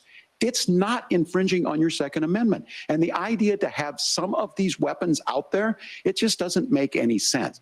Kamala Harris, as an attorney general, worked on this issue. She knows that it's there. No one's trying to scaremonger and say we're taking your guns, but I ask all of you out there, do you want your schools hardened to look like a fort? Is that what we have to go when we know there's countries around the world that their children aren't practicing these types of drills? They're being kids. We owe it to them to get a fix. These are things that shouldn't be that difficult. You can still keep your firearms and we can make a difference. We have to. If you're listening tonight, this breaks your heart. Senator. Tim, first of all, I didn't know that your 17-year-old witnessed a shooting. I'm sorry about that, and I hope that you're doing okay. Christ have mercy. It is awful. And I appreciate what Tim said actually about Finland, because I do think it illustrates some of the frankly weird differences between our own country's gun violence problem and Finland. Is okay, first of all, we have way higher rates of mental health abuse or mental health substance abuse. We have way higher rates of depression, way higher rates of anxiety. We unfortunately have a mental health crisis in this country that I really do think that we need to get to the root causes of, because I don't think it's the whole reason why we have such a bad gun violence problem, but I do think it's a big piece of it. Another driver of the gun violence epidemic, especially that affecting our kids, it doesn't earn as many headlines, but is the terrible gun violence problem in a lot of our big cities. And this is why we have to empower law enforcement to arrest the bad guys, put them away, and take gun offenders off the streets. I think there's a whole host of things that we can do here, but I do think at our schools we've got to talk about more security. Senator, thank you. Governor, you previously opposed an assault weapons ban, but it only later in your political career did you change your position. Why? Yeah, I sat in that office with those Sandy Hook parents. I've become friends with school shooters. I've seen it. Look, the NRA, I was the NRA guy for a long time. They used to teach gun safety. I'm of an age where my shotgun was in my car so I could pheasant hunt after football practice. That's not where we live today.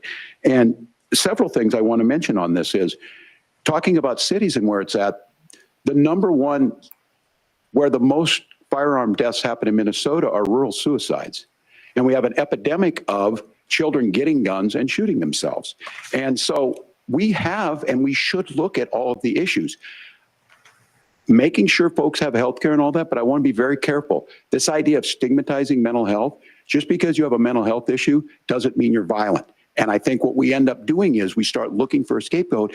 Sometimes it just is the guns. It's just the guns. And there are things that you can do about it. But I do think that this is one, and I think this is a healthy conversation. I think there's a capacity to find solutions on this that work, protect Second Amendment, protect our children. That's our priority. Gentlemen, thank you. Margaret. Thank you, Nora. Let's turn now to the top contributor to inflation, the high cost of housing and rent. There's a shortage of more than 4 million homes in the United States, and that contributes to the high housing prices. Governor Walz, the Harris campaign promises a $25,000 down payment assistance for first-time home buyers and a $10,000 tax credit. They also promise to build 3 million new homes. Where are you building these homes, and won't handing out that kind of money just drive up prices higher? No, it's not handing out. We have, first, let me say this issue of housing, and I think those of you listening on this, the problem we've had is that we've got a lot of folks that see housing as another commodity. It can be bought up, it can be shifted, it can be moved around. Those are not folks living in those houses. Those of you listening tonight, that house is a big deal. I bought and owned one house in my life. My mom still lives in the house where I was. And when I think of a house, I'm thinking of Christmas services after midnight mass where you go with your family. We need to make it more affordable. And one of the things, as I said, this program that the vice president is pushing forward and bringing a new way of approaching this is something we're doing in Minnesota from that lead. We in the state invested in making sure our housing was the biggest investment that we'd ever made in housing. It starts to make it easier. We cut some of the red tape. Local folks, look, we can't do it at the federal level, but local folks make it easier to build those homes. And then that down payment assistance. I can tell all of you out there, one of the, certainly for me, using the GI Bill was one thing, but a veteran's home loan, the big thing about a veteran's home loan is you don't have to pay the down payment. Those are things that make it there. Now, look, you're going to pay it back and you're going to pay your mortgage. Those are things that we know in the long run, the appreciated value the generational wealth that's created from it. And I will give Minneapolis an example. Minneapolis is the one city where we've seen the lowest inflation rates. We've seen a 12% increase in stock because we put some of these things in, and we're implementing a state program to make sure we give some of that down payment assistance. We get it back from people because here's what we know. People with stable housing end up with stable jobs. People with stable housing have their kids able to get to school. All of those things in the long run end up saving our money. And that's the thing that I think we should be able to find some common ground in, but we can't blame immigrants for the only reason. That's not the case that's happening in many cities. The fact of the matter is that we don't have enough naturally affordable housing, but we can make sure that the government's there to help kickstart it, create that base.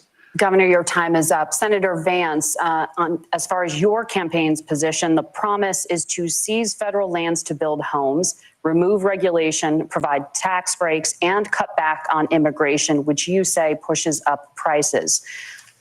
Where are you going to build all the new homes you're promising, and what part of any of this plan will provide immediate relief? You have 2 minutes. Well, first of all, Tim just said something that I agree with. We don't want to blame immigrants for higher housing prices, but we do want to blame Kamala Harris for letting in millions of illegal aliens into this country, which does drive up costs, Tim. 25 million illegal aliens competing with Americans for scarce homes is one of the most significant drivers of home prices in the country. It's why we have massive increases in home prices that have happened right alongside massive increases in illegal alien populations under Kamala Harris's leadership. Now, Tim just mentioned a bunch of ideas.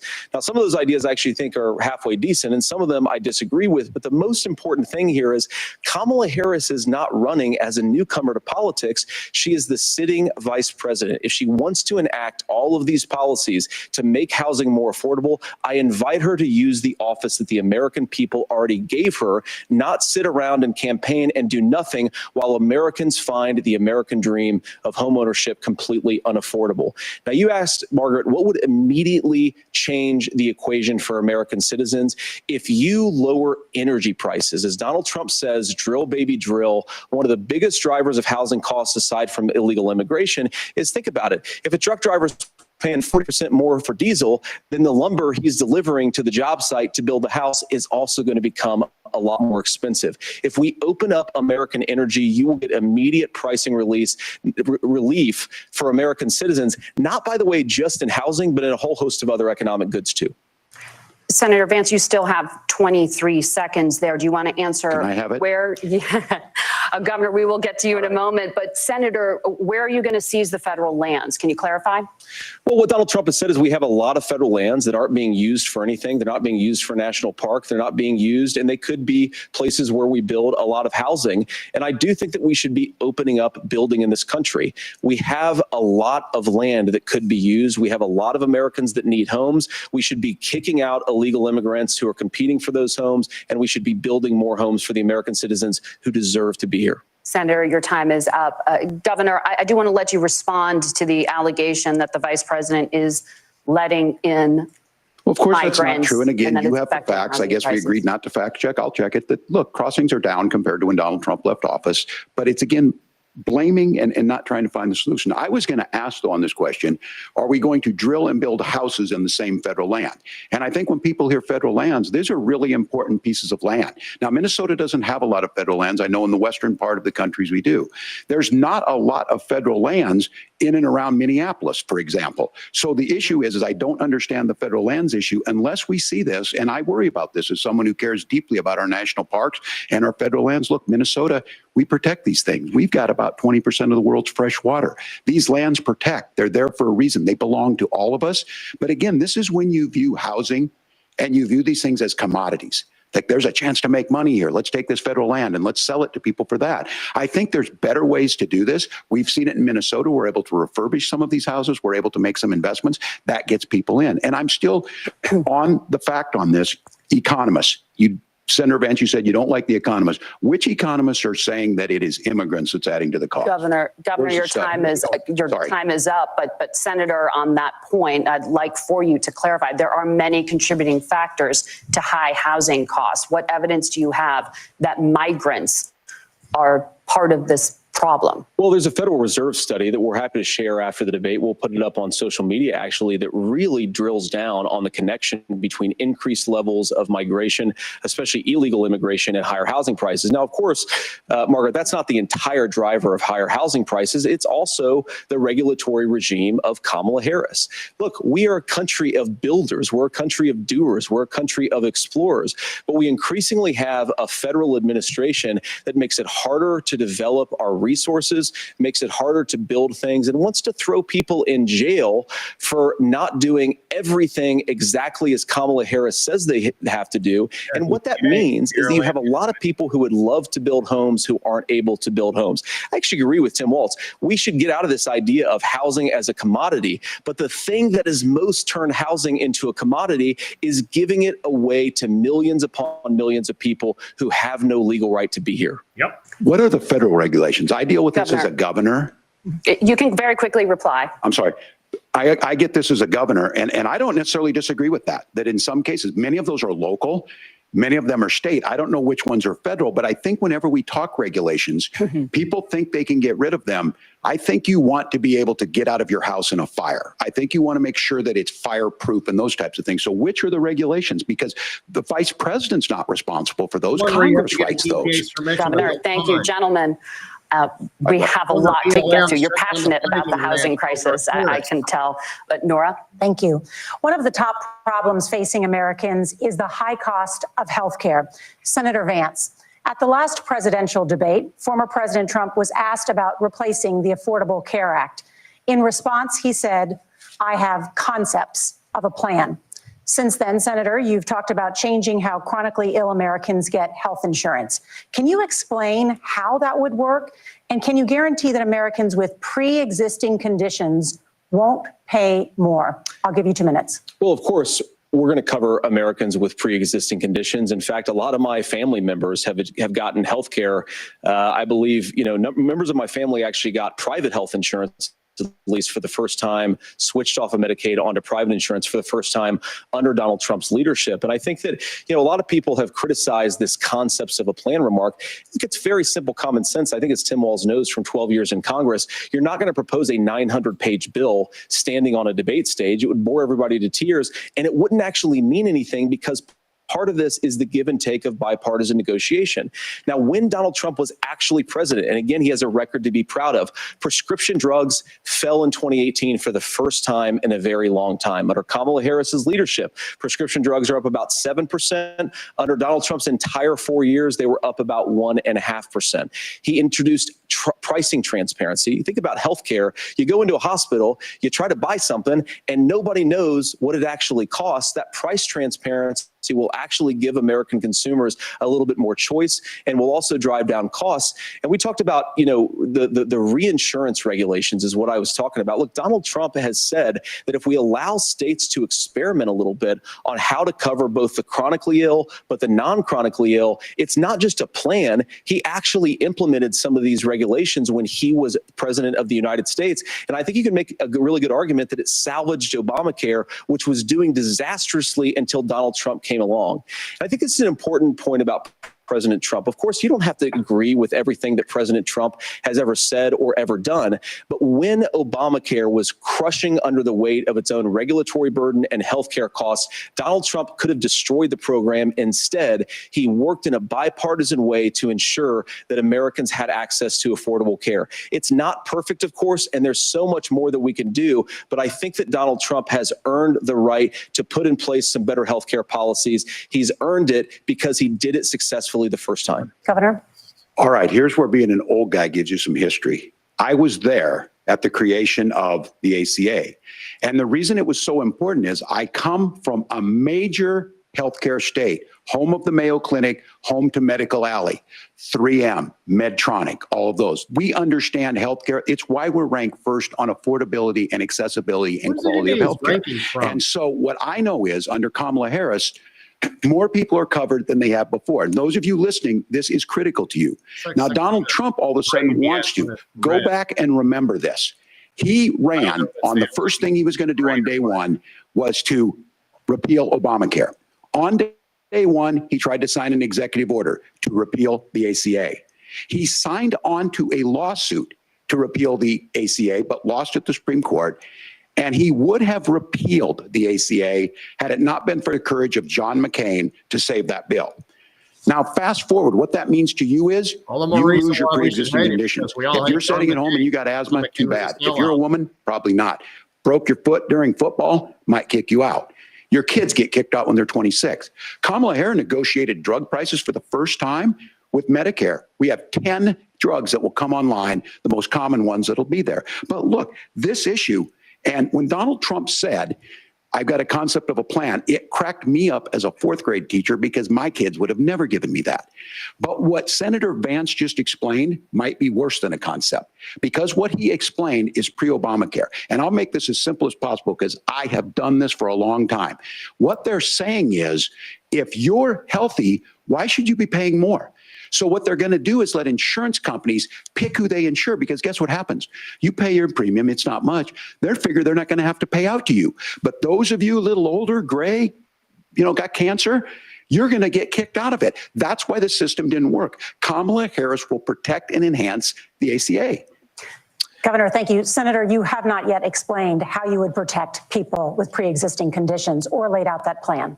Well, look, we currently have laws and regulations in place right now that protect people with pre-existing conditions. We want to keep those regulations in place, but we also want to make the health insurance marketplace function a little bit better.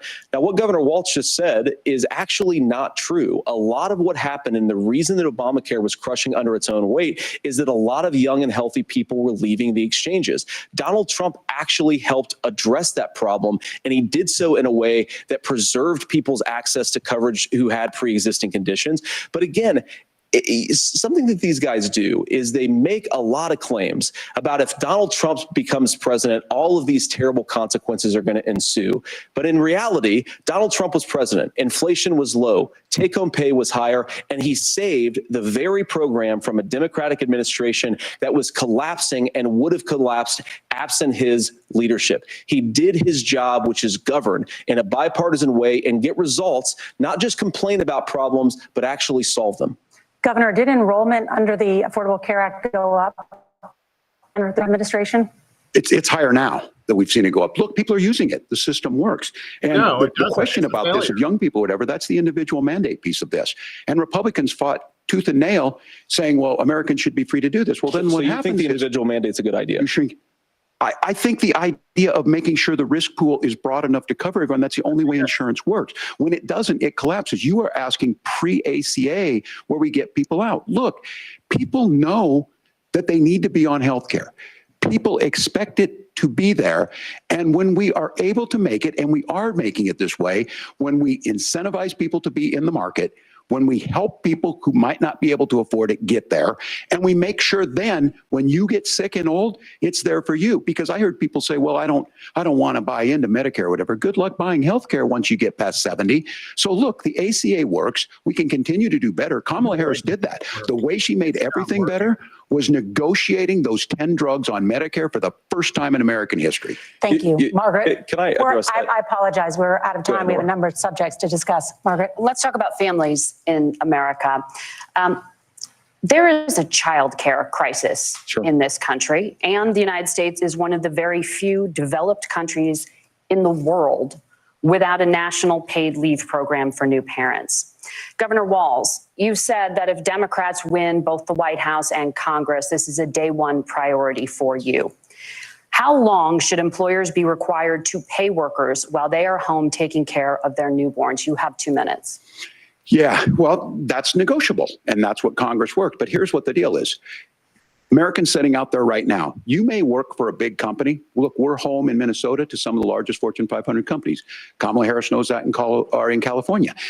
Those companies provide paid family and medical leave. One is, I think they're moral and they think it's a good thing, but it also keeps their employees healthy. We in Minnesota passed a paid family and medical leave. You have a child, and I had to go back to work 5 days after my kids were born. This allows you to stay home a certain amount of time. What we know is that gets the child off to a better start. The family works better. We stay in their employers. We get more consistency in that. So Kamala Harris has made it a priority. We implemented it in Minnesota and we see growth. That's how you become a pro-business state. But the negotiations on it, and here's the issue. Those big companies are able to offer it. Those of you out there who don't have it, just imagine what happens if you get cancer or your child gets sick. We know what happens. You end up staying home. In some cases, that means no paycheck because you've got no protection on that. This is the case of an economy that Donald Trump has set for the wealthiest amongst us. He's willing to give those tax breaks to the wealthiest. He's willing to say, bust those unions up, do whatever. What we're saying is the economy works best when it works for all of us. And so a paid family medical leave program, and I will tell you, go to the families or go to the businesses and ask them. As far as childcare on this, you have to take it at both the supply and the demand side. You can't expect the most important people in our lives to take care of our children or our parents to get paid the least amount of money. And we have to make it easier for folks to be able to get into that business and then to make sure that folks are able to pay for that. We were able to do it in Minnesota, and I'm still telling you this. We were listed as the best state. We're still in crisis on this. A federal program of paid family medical leave and help with this will enhance our workforce, enhance our families, and make it easier to have the children that you want. Governor, your time is up. Senator, do you support a national paid leave program? And if so, for how long should employers be mandated to pay their employees while they are home taking care of their newborn? You have 2 minutes. Yeah, well, first of all, Margaret, a number of my Republican colleagues and some Democrats, too, have worked on this issue. And I think there is a bipartisan solution here because a lot of us care about this issue. I mean, look, I speak from this very personally because I'm married to a beautiful woman who is an incredible mother to our 3 beautiful kids, but is also a very, very brilliant corporate litigator. And I'm so proud of her. But being a working mom, even for somebody with all of the advantages of my wife, is extraordinarily difficult. And it's not just difficult from a policy perspective. She actually had access to paid family leave because she worked for a bigger company. But the cultural pressure on young families and especially young women, I think makes it really hard for people to choose the family model they want. A lot of young women would like to go back to work immediately. Some would like to spend a little time home with the kids. Some would like to spend longer at home with the kids. We should have a family care model that makes choice possible. And I think this is a very important substantive difference between Donald Trump and Kamala Harris's approach. I mean, look, if you look at the federal programs that we have that support paid family leave right now, the Community Development Block Grant, and there's another block grant program that spends a lot of money from the federal government. These programs only go to one kind of childcare model. Let's say you'd like your church maybe to help you out with childcare. Maybe you live in a rural area or an urban area and you'd like to get together with families in your neighborhood to provide childcare in the way that makes the most sense. You don't get access to any of these federal monies. We want to promote choice in how we deliver family care and how we promote childcare because look, it is unacceptable. And, you know, of course, Tim and I have been on the campaign trail a lot the past 7 or 8 weeks. And one of the biggest complaints I hear from young families is people who feel like they don't have options, like they're choosing between going to work or taking care for their kids. That is an incredible burden to put on American families. We're the only country that does it. I think we could do a heck of a lot better. Senator, thank you. You have also said, Senator Vance, many things about the American family. The Federal Reserve says parents will spend nearly as much on childcare as they do on housing each month. So I want to get your thoughts on this.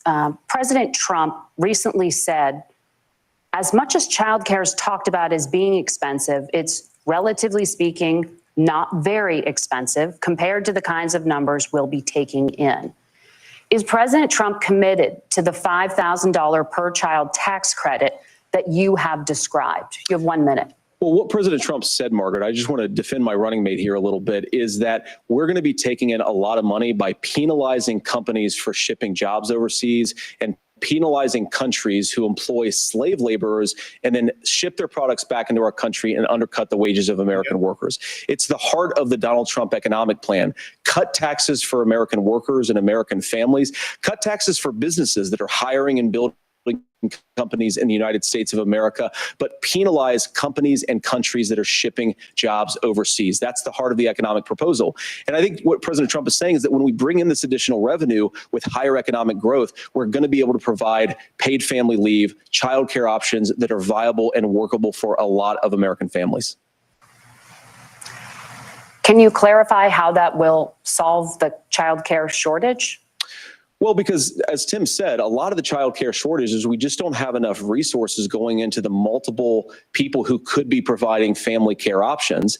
And we're going to have to, unfortunately, look, we're going to have to spend more money. We're going to have to induce more people to want to provide child care options for American families, because the reason it's so expensive right now is because you've got way too few people providing this very essential service. Thank you, Senator. Governor Walz, your ticket also has some child care tax credit proposals. Do you think Congress will agree to the $6,000 credit for newborns and $3,000 credit for children over the age of 6, as your campaign has promised? Is that realistic? Well, if these members of Congress are listening to anybody, I can tell you, and this is the biggest issue. Everybody listening tonight knows. I mean, I'm sure they were shocked to hear it's not that expensive. And let's be clear, whether it's $5,000 or $6,000, that pays you about 3 or 4 months. Let's be clear of where we're at on this. It's because we got out of an imbalance on this. We thought we were going to get by not paying people. I don't think Senator Vance and I are that far apart. I'm not opposed to what he's talking about on options. We've done scholarships types of things. I think we need to be open to making the case. But the issue here is, the question you asked is, you're not going to pay for it with these tariffs. That's just adding another $4,000 on the family and taking less. So not only do they not get the money to pay for that, they're $4,000 in the hole. That's Wharton School. That's his alma mater. And so I think the issue here is, if those members of Congress, I can't believe they're not. When I go to businesses, sure, they'll talk about taxes sometime, but they will lead with childcare and they will lead with housing, because we know the problem is, especially in a state like Minnesota, we need more workers because our economy is growing, but we need the workforce. Governor, thank you. We need to move on. Nora? Let's talk about the state of democracy, the top issue for Americans after the economy and inflation. After the 2020 election, President Trump's campaign and others filed 62 lawsuits contesting the results. Judges, including those appointed by President Trump and other Republican presidents, looked at the evidence and said there was no widespread fraud. That is a lie. The governors of every state in the nation, Republicans and Democrats, certified the 2020 election results and sent a legal slate of electors to Congress for January 6th. Senator Vance, you have said you would not have certified the last presidential election and would have asked the states to submit alternative electors. That has been called unconstitutional and illegal. Would you again seek to challenge this year's election results, even if every governor certifies the results? I'll give you 2 minutes. Well, Nora, first of all, I think that we're focused on the future. We need to figure out how to solve the inflation crisis caused by Kamala Harris's policies, make housing affordable, make groceries affordable, and that's what we're focused on. But I want to answer your question because you did ask it.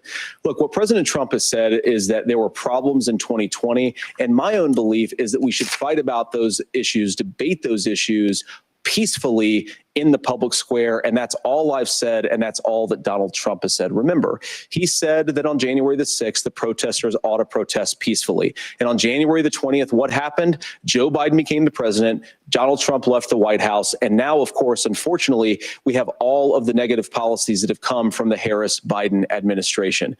I believe that we actually do have a threat to democracy in this country, but unfortunately, it's not the threat to democracy that Kamala Harris and Tim Walz want to talk about. It is the threat of censorship. It's Americans casting aside lifelong friendships because of disagreements over politics. It's big technology companies silencing their fellow citizens. And it's Kamala Harris saying that rather than debate and persuade her fellow Americans, she'd like to censor people who engage in misinformation. I think that is a much bigger threat to democracy than anything that we've seen in this country in the last 4 years, in the last 40 years.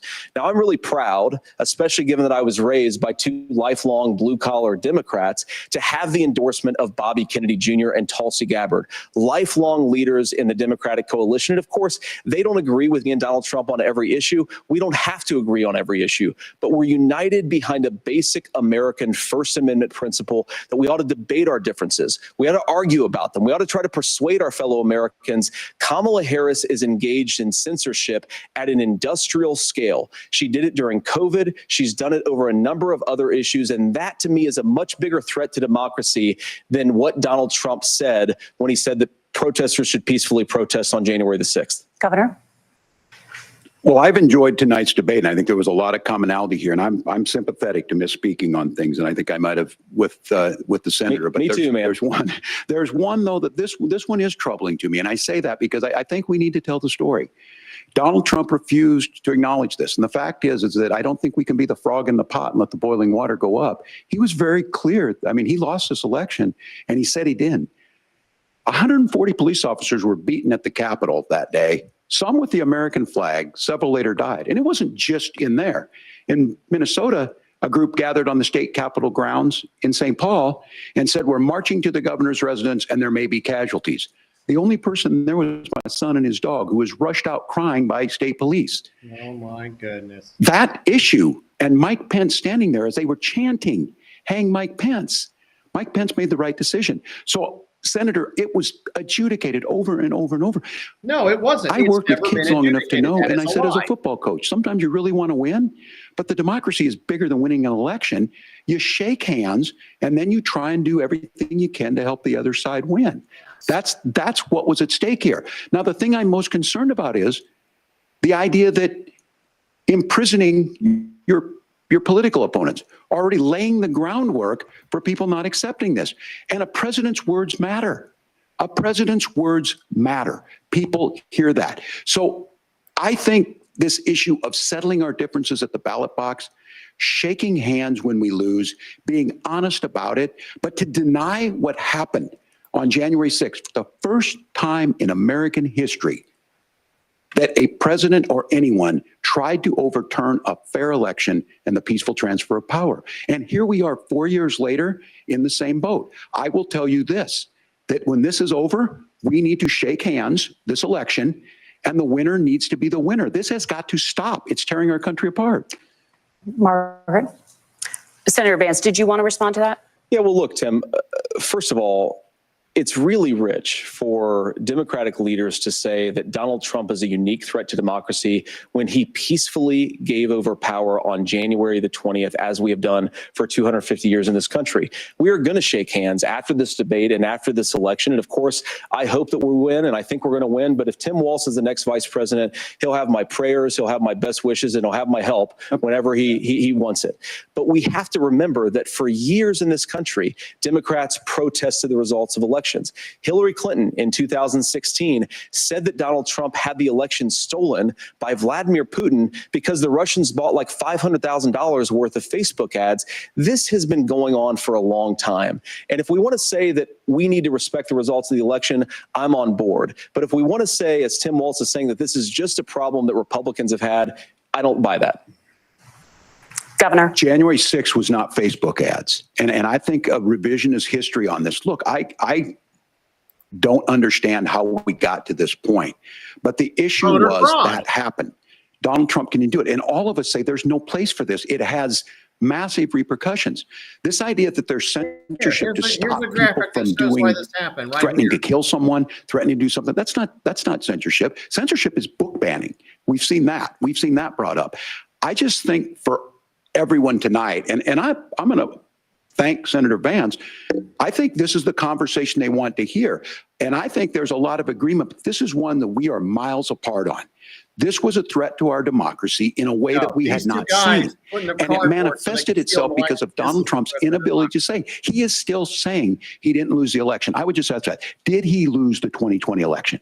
Tim, I'm focused on the future. Did Kamala Harris censor Americans from speaking their mind in the wake of the 2020 COVID situation? That is a damning non-answer. It's a damning non-answer for you to not talk about censorship. Obviously, Donald Trump and I think that there were problems in 2020. We've talked about it. I'm happy to talk about it further. But you guys attack us for not believing in democracy. The most sacred right under the United States democracy is the First Amendment.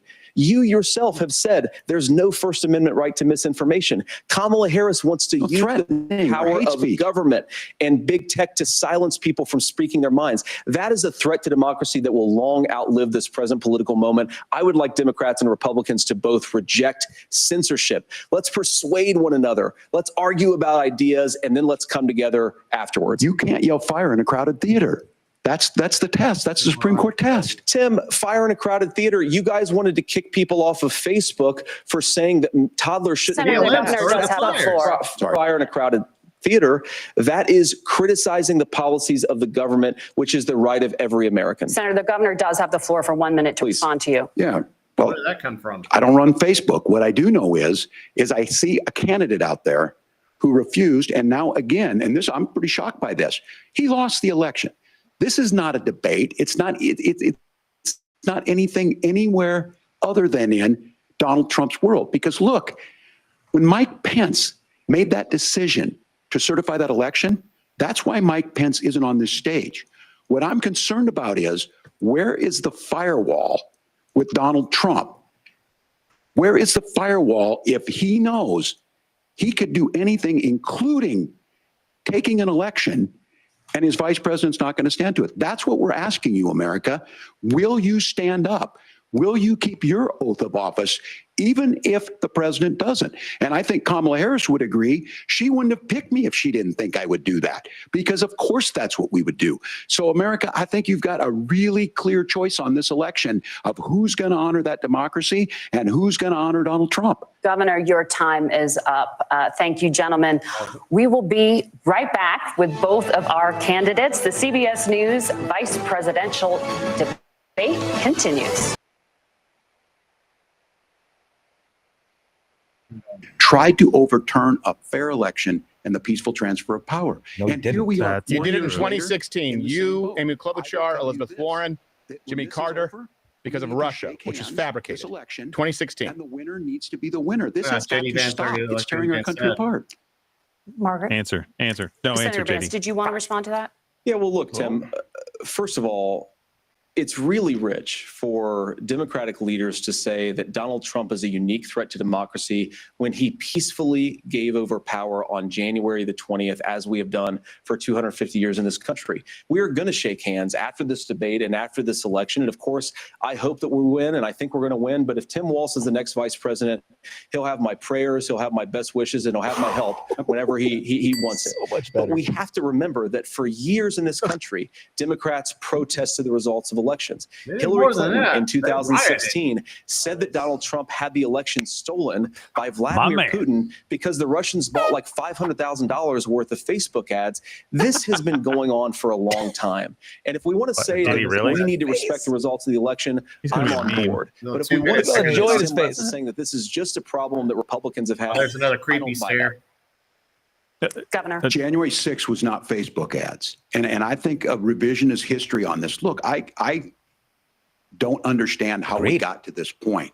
But the issue was BLM. that It was the happened. beginning. Donald Trump can do it. And all of us say Well, there's no place I believe it for was a this. month It before, has 2 months before, they massive burned down a repercussions. church outside of the White This House, and idea they that tried there's to censorship storm the is White House Televising gates. history. Threatening to kill someone, threatening to do something. That's not censorship. Censorship is book banning. We've seen that. We've seen that brought up. Porno books. I just Bring think up fact check to the list. They everyone banned To Kill a tonight, Mockingbird and I'm gonna- Adventures of Huckleberry Finn. Senator Vance, Republicans I think want to this is the ban conversation they pedophile wanted to pornography. hear. And I think there's a lot of agreement. This is We'll one have that it. we are miles Really big apart fact check at the end of. of This this. was a threat to our democracy in a way that we had not seen. Yeah, and the And it schools and manifested Arkansas itself have because been of Donald involved in Trump's that. inability to say. He is still saying he didn't lose the election. I would just ask that. Did he lose the 2020 So Stacey election? Abrams. Tim, I'm focused on the future. Did Kamala Harris censor Americans from speaking their mind in the wake of the 2020 COVID situation? That is Has she tried to- a damning non-answer. It's a damning non-answer for you to not talk about censorship. Obviously, Donald He's Trump trying and I to think get that him there to the were problems in censorship 2020. We've talked about it. I'm happy to talk about it further. But you guys attack us for not believing in democracy. The most sacred right under the United States democracy is the First Amendment. You yourself have said there's no First Amendment right to misinformation. Kamala Harris wants to use the threatening or power hate of speech. government and Define big it. tech to Told you. silence people from Box 'em speaking in, their and then- minds. That is a threat to democracy that will long outlive this present political moment. I would like Democrats and Republicans to both not the same reject basic prisoner. censorship. Let's persuade one another. Let's argue about ideas, and then let's come together afterwards. You can't yell fire in a crowded theater. Oh, That's shit. that's the test. That's The most. Supreme Court He has test. 2016 talking Fire in a points. crowded theater. You guys wanted to kick people off of Facebook for saying that toddlers should Senator, the governor does have the floor. Prior to BLM crowded is the one theater. that set the fires. That is criticizing the policies of the government, which is the right of every American. Senator, the governor does have the floor for 1 minute to Please. respond to you. Yeah. Well, I don't run Facebook. What I do know is the governor does. Candidate out there who refused, and now again, and this I'm really shocked by this. He lost the election. This is not a debate. It's not. It's not anything anywhere other than. Let me be really in clear. Donald Trump's world. You claim he Because lost look, the election, and he when was Mike deplatformed by the made that exact decision same companies. to certify that Facebook at that election, point, Twitter, that's why Mike YouTube, Pence Google, isn't on this Apple, stage. all these places What I'm concerned that you about is, demanded where is deplatform the political firewall opposition. Can we be more clear with about Donald that? Trump? We've been fighting against this Where since, is by the the way, firewall? 2011. If he You can see us knows, be demonetized back in 2016, the Vox including apocalypse. We know all about making an censorship. That's election why we're on Rumble. If you're watching on YouTube, head on over to Rumble. It is a matter of policy. Okay, the debate's back. Well,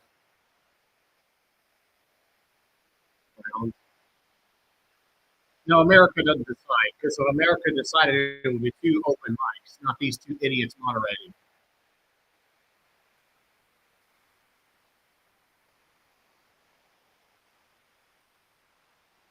Always speak last.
You don't deserve to have a good night. Okay, let's see what these people are saying. Remember the baby from Roger Rabbit? Yes, the man baby. Elected to go last. So Governor Walz, you are first. You have 2 minutes. Well, I'm voting for this guy. Thank you, Senator Vance. Thank you to CBS News. And most importantly, Vice presidential debate of this election cycle. I'm Margaret Brennan. And I I'm look Nora like O'Donnell. Alice Cooper. There are just 35 days until Election Day. Please get out and vote. And for all of us here at CBS News, thank you. CBS News. What? Thank you. Is that us or them? That's them. All right. Man, they hit a couple gaps, didn't they? Got to turn the. Oh, That might look be at Tim CNN. Walz. He's like, gee Oh, whiz, man. you're good at this. Like crazy. Like, where'd you go to school? Oh my God, I thought there was like 10 of you. Oh, yeah. You notice how he walks over to Walz too? There's like I don't like to dive too deep. I was like, I thought that was the. That was your October surprise. Oh my gosh, where'd you pick her up? She makes my wife look like crap. Great, guys. How you doing? Oh, that skin complexion and she's Whoa, showing hold on a her second. You can wear a dress? Bitch, why'd you wear a pantsuit? shoulders, huh? Okay. Supposed to be the coach's wife. You can put those cans out like you worked, like you did in college, working for Hooters. And you're See what I told you about that perfect olive skin getting the I tanning? told you. Okay, well, they're going to make fun of a little bit of the face-off. Basically, J.D. Vance gave facts about what was happening. The moderators had to be put in their place, as usual.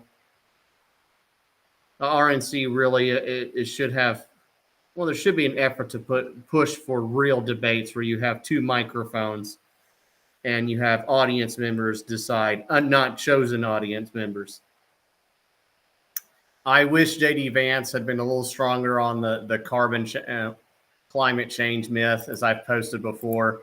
Man's carbon footprint is less than 4%. Carbon is 0.4% of the Earth's atmosphere, and man's contribution to that amount is less than 5%. So it's our efforts to reduce carbon mean absolutely nothing. I really wish there was a much better job in trying to fight on that level. And then, the election was stolen. Absolutely. It's absolutely okay to say that. But overall, I think J.D. Vance did a great job. He didn't stammer. He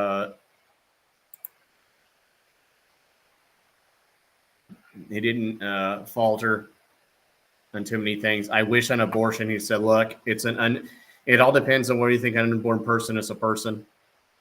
That really just simplifies it. And for every story that Democrats can tell of somebody who supposedly died because of a pro-life measure, which is kind of doubtful to say that, it just doesn't seem right that the only way to save these people's lives is to somehow allow the murder of the unborn. It just doesn't jive. And again, if an unborn person is a person, then you don't have no right to murder them, even if they are, however they are conceived, however time they are unborn. None of that. And where you have medical procedures such as stillborn and other types of procedures, that doesn't justify legalizing the murder of the unborn, which most of 90-something% of abortions are just perfectly healthy babies. I posted a link there about abortion survivors. So I wish he'd have taken a bigger stance on that. I love how he separated legal immigrants from illegal aliens.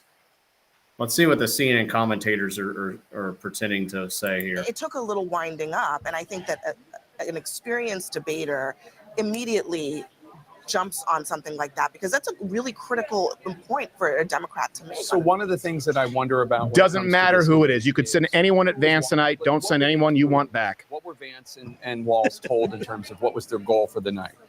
Probably they were told that this is about supporting your running mate and going after the running mate on the other side, the presidential ticket, not the vice president. You know what? I will say this. J.D. Vance just fundamentally changed the importance of a vice presidential debate. That's what I think actually happened tonight. But that's still a significant group. when you have an election this razor thin. And they talked about margins are so lack of experience So one of in the public things I speaking. thought is I think that's horse crap sounded because the dude was a first sergeant / wanted to call himself sergeant major, acting sergeant major. You have to talk to hundreds and thousands of people at times. Not to mention he was a teacher, he was a coach. Yeah. You give pep speeches, you give lessons, you give lectures. He's been public speaking for 45 years. Right. That's older than JD Vance even has lived. Not to mention all the horses. Yeah, well, that's the one person. that he supports banning abortion nationally. Don't It was on spoil his it. Senate issues My page Italian before stallion. he was picked as Donald Trump's running mate. To hear JD Vance talk about that issue tonight, he expressed consternation with the Republican Party for not reaching out more, not talking to more people, wanting to provide more options. Well, yeah, the RNC has for been a women. failure. I don't disagree and with them on that. Yes, absolutely. Did Tim Walz? How are you going to try to did spin not it, go Jake? after him on That is what I'm. That's Yeah. part of the point is that you're actually explaining exactly what I think was missing on the debate stage. JD Vance has a record on abortion. And you didn't really hear about that. He didn't from do it Tim 3 times. Walz. It doesn't have to be lengthy, but you just didn't hear it. And secondly, JD Vance's job tonight was to launder Trumpism for middle come on. America, for Jesus. those Come undecided on. voters. And I Speaking think of laundering, how's that in Ukraine bill? large part, he was able to do that without getting a whole lot of pushback from Tim Walz on the stage. And maybe they're talking to different segments of that undecided pool, but No, Vance was able talking to just all of them tonight, sweetheart. do what he came to do, which is to take Trumpism She's and mad just 'cause he was talking to her. package it What up I in a meant different when way. I said rehab. I And don't necessarily not think much at the end of the pushback day, to it. though, Yeah. that what we saw is going to make a big difference at the top of the ticket. Sure. Yeah. Well, here's the That's when thing. you're You not don't need to seeing make a Walz big on difference describe because the I'm going to Trump bring this up for you guys really quick. Low The inflation. recent polling, okay? Recent polling. These are the most recent I polls, to hate be clear. polling. Trump is ahead in all of them for all those. Stop. I hate polling. I hate polling. I hate polling. Stop quoting polls, Steven Crowder. Stop it. I hate it when people quote polls. You should never quote polls. The polling industry is a scam. It always has been, always will be. Let's see what some other people are saying. The second somebody starts talking about polls, it just has to be left. I'm sorry. I don't care where they are. Let's see Newsmax. Let's see what they're pointed saying. out that it was the Biden-Harris administration that's made the world weaker, and that Donald Trump had our enemies like Iran on their heels, Kate. Yeah, it killed Soleimani. Well, I wish he'd have Donald mentioned Trump could pull out a Soleimani. picture of your family and where they were and tell you, I will make waste of these people if you do anything to touch any single American. And they believed him and they took a knee and they didn't do anything under Donald Trump's watch, and they will not do anything under his watch again. But what we have done in the last 3.5 years is we have been very passively, aggressively funding the war in Ukraine and Russia. We've been funding the war between Iran and Israel. We can say that we're just innocent bystanders. We're not. We have delivered billions of dollars to help these two different world leaders completely try to annihilate their opponents. One topic I'd like to hit on with you, Mark, before we wrap this is the border. And I thought it was very effective when JD Vance, the question was about, would you separate parents from kids? You want to have this deportation. And he says there's 320,000 lost children under the DHS. Yep. They don't want to talk about that. And then, of course, the moderators, being as horrible as they are, later say, well, the polls are actually showing most Americans support deportation. That wasn't question number one. They cannot talk about that. They want to talk about the border, and they want to talk about amnesty, but there are lost children. There are dead Americans from fentanyl, and dead and children being raped in parks or murdered like Jocelyn Nungare this summer. Yeah, they can't run cover on this issue. Of course, you know, as we talked about a lot last week, you know, 15,000 convicted murderers, 15,000 convicted sex illegal immigrants. And then they try to go back to the old kids in cages hoax under Donald Trump, and JD brilliantly just smacked them and Tim Walz right upside the head, proverbially. You know, with the number of 320,000, they could not move that topic along quick enough because it was disastrous. They thought they had a got you moment for JD, very well prepared, and he hit it out of the park. Well, Waltz then started quoting scripture or something, as if, you know, the real pro-abortion guy wants to now talk about Right. Well, the on that Lord. point, though, you're both also making the point that when it was the border, they moved on. When it was he barely talked about inflation. J.D. Vance kept bringing it up to his credit. But then they talk about gun control, abortion, climate change. Climate change was high up. It's like the left wing, everything they wanted to talk about. Here's one more clip. Their point of view. It took 1 hour and 5 minutes to get to the economy. It's insane. Yeah, it's insane. Kate, I want you to respond to this. A lot of people on the left, I was noticed on social media, were sort of putting their hands in their faces, literally and figuratively, with memes and stuff, saying, how did Tim Walz not have a better prepared answer about these reports that even NPR and others on the left are saying he lied, apparently, about being in Tiananmen Square as freedom was stepping up here. His answer on this was awful. Watch. My commitment, whether it be through teaching, which I was good at, or whether it was being a good soldier or was being a good member of Congress, those are the things that I think are the values that people care about. Well, Governor, just to follow up on that, service. the question was, can you explain the discrepancy? All I said on this was I got there that summer and misspoke on this. So I will just, that's what I've said. Just like his military career. So I was in He claimed to be some big Hong Kong combat and guy, China and then he's like, during the democracy no, he protest actually went retired in. before. And from that, I learned a lot of what needed to be in governance. Thank you, Governor. We're going to have a body language expert in a minute. I mean, the facial expressions, the movement, he's dissembling, Kate. But at the beginning, what we didn't play is when he was first asked about the lies, he said, well, look, I used to ride a bike with my friends when I was growing up. It's like when Kamala Harris is asked about inflation. So look, I grew up middle class. They won't answer the question, Kate. Well, there just is no accountability on the left. They think that they can go undeterred and say whatever they want. I mean, what about we talk about what rank you were when you left service? Did you or did you not carry a weapon of war at war? Were you ever at war? Yeah. I mean, when do we finally go, I'm sorry, guy, you're a liar. You know, this bubbada, oh, I was a good teacher. Great. You might have been a good teacher, maybe not as good a soldier, maybe not as good a leader, maybe not totally qualified to be the vice president of the United States of America. And people need to look more closely at your willingness to lie, just like Kamala Harris does, to get anywhere you are trying to go at all costs, even at the lives of the American people. Absolutely. Kate Monroe, Mark Lauder, we appreciate your insights tonight. Thank you. Thank you both. Henry, and now let's bring in body language expert Dr. Carol Lieberman, and we do have some clips lined up for her to give some thoughtful analysis on. Carol, welcome. The creepy stare. I want to see if she talks about the creepy stare. We just had this clip where he seems to be caught in some type of scenario where he doesn't really know quite what to say. Should we play it one more time, or just? Yeah, I think we just saw it. Put it up without the sound. Talk us through when he's sort of stuttering. After Margaret Brennan says that wasn't the question, if we can just put that up. What do you read from his demeanor? Yeah. And his eyes were bulging and he just seemed so awkward, Carol. Yes, he actually checks off many of the signs of lying throughout his, I mean, you know, there were so many of them. I mean, here he's gesticulating in very exaggerated kinds of ways. He's defensive. He's circling everything other than to try to admit that he lied, you know, that he had lied. But he's been showing things like fidgeting, touching his face, his nose, breathing rapidly, his covering, well, he didn't really, eye contact, which was going all over the place. You know, I think his first answer that you were just talking about, that was sort of the worst, because he never did answer the question, number one, but also he throughout his debate, he had senior moments. I mean, did you notice these paralytic kind of, all of a sudden he just stopped and it was like he was frozen in time. Brain freeze, yeah. Brain freeze, there we go. Well, their nerves, it was nerves a big part of this because there were reports leading up, it was nerves. Yeah. So in addition to signs of lying, how much of this also was just, he's not ready for prime time?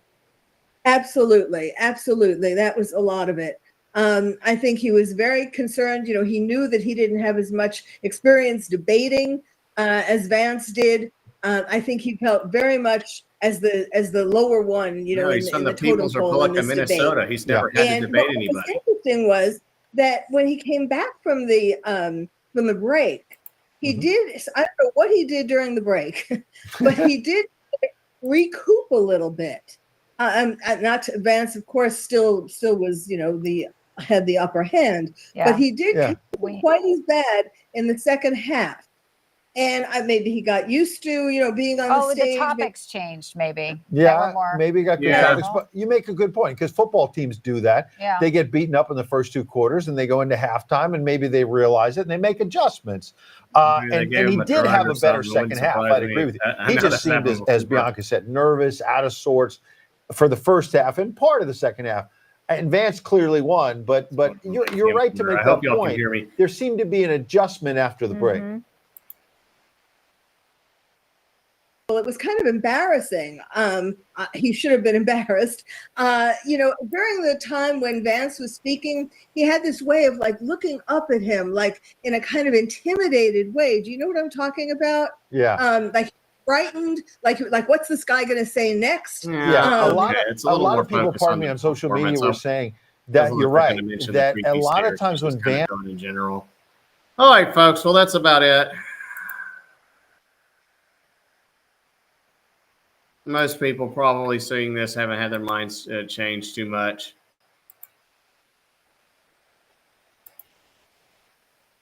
Maybe a few people. Oh, Colonel Reynolds, great job. Hold on, let me see if I can share this screen here. Excellent job. Colonel Klein Reynolds is also doing a great job regarding paper ballots. Just shared this. Not friends of school shooters. Yeah, there was. I'll have to zoom in on that. I know somebody said school shoot. Let me see. I bet school shooters is probably trending now. And here's the thing: had JD Vance said that, the media would be all over it. But since it's, I've become friends with school shooters. I've seen it. Look, the NRA. I've become friends with. See if I can get more here. The NRA, I was an NRA guy for a long time. They used to. So I've become friends with school shooters. I've seen it. Look, the NRA, I was an NRA guy for a long time.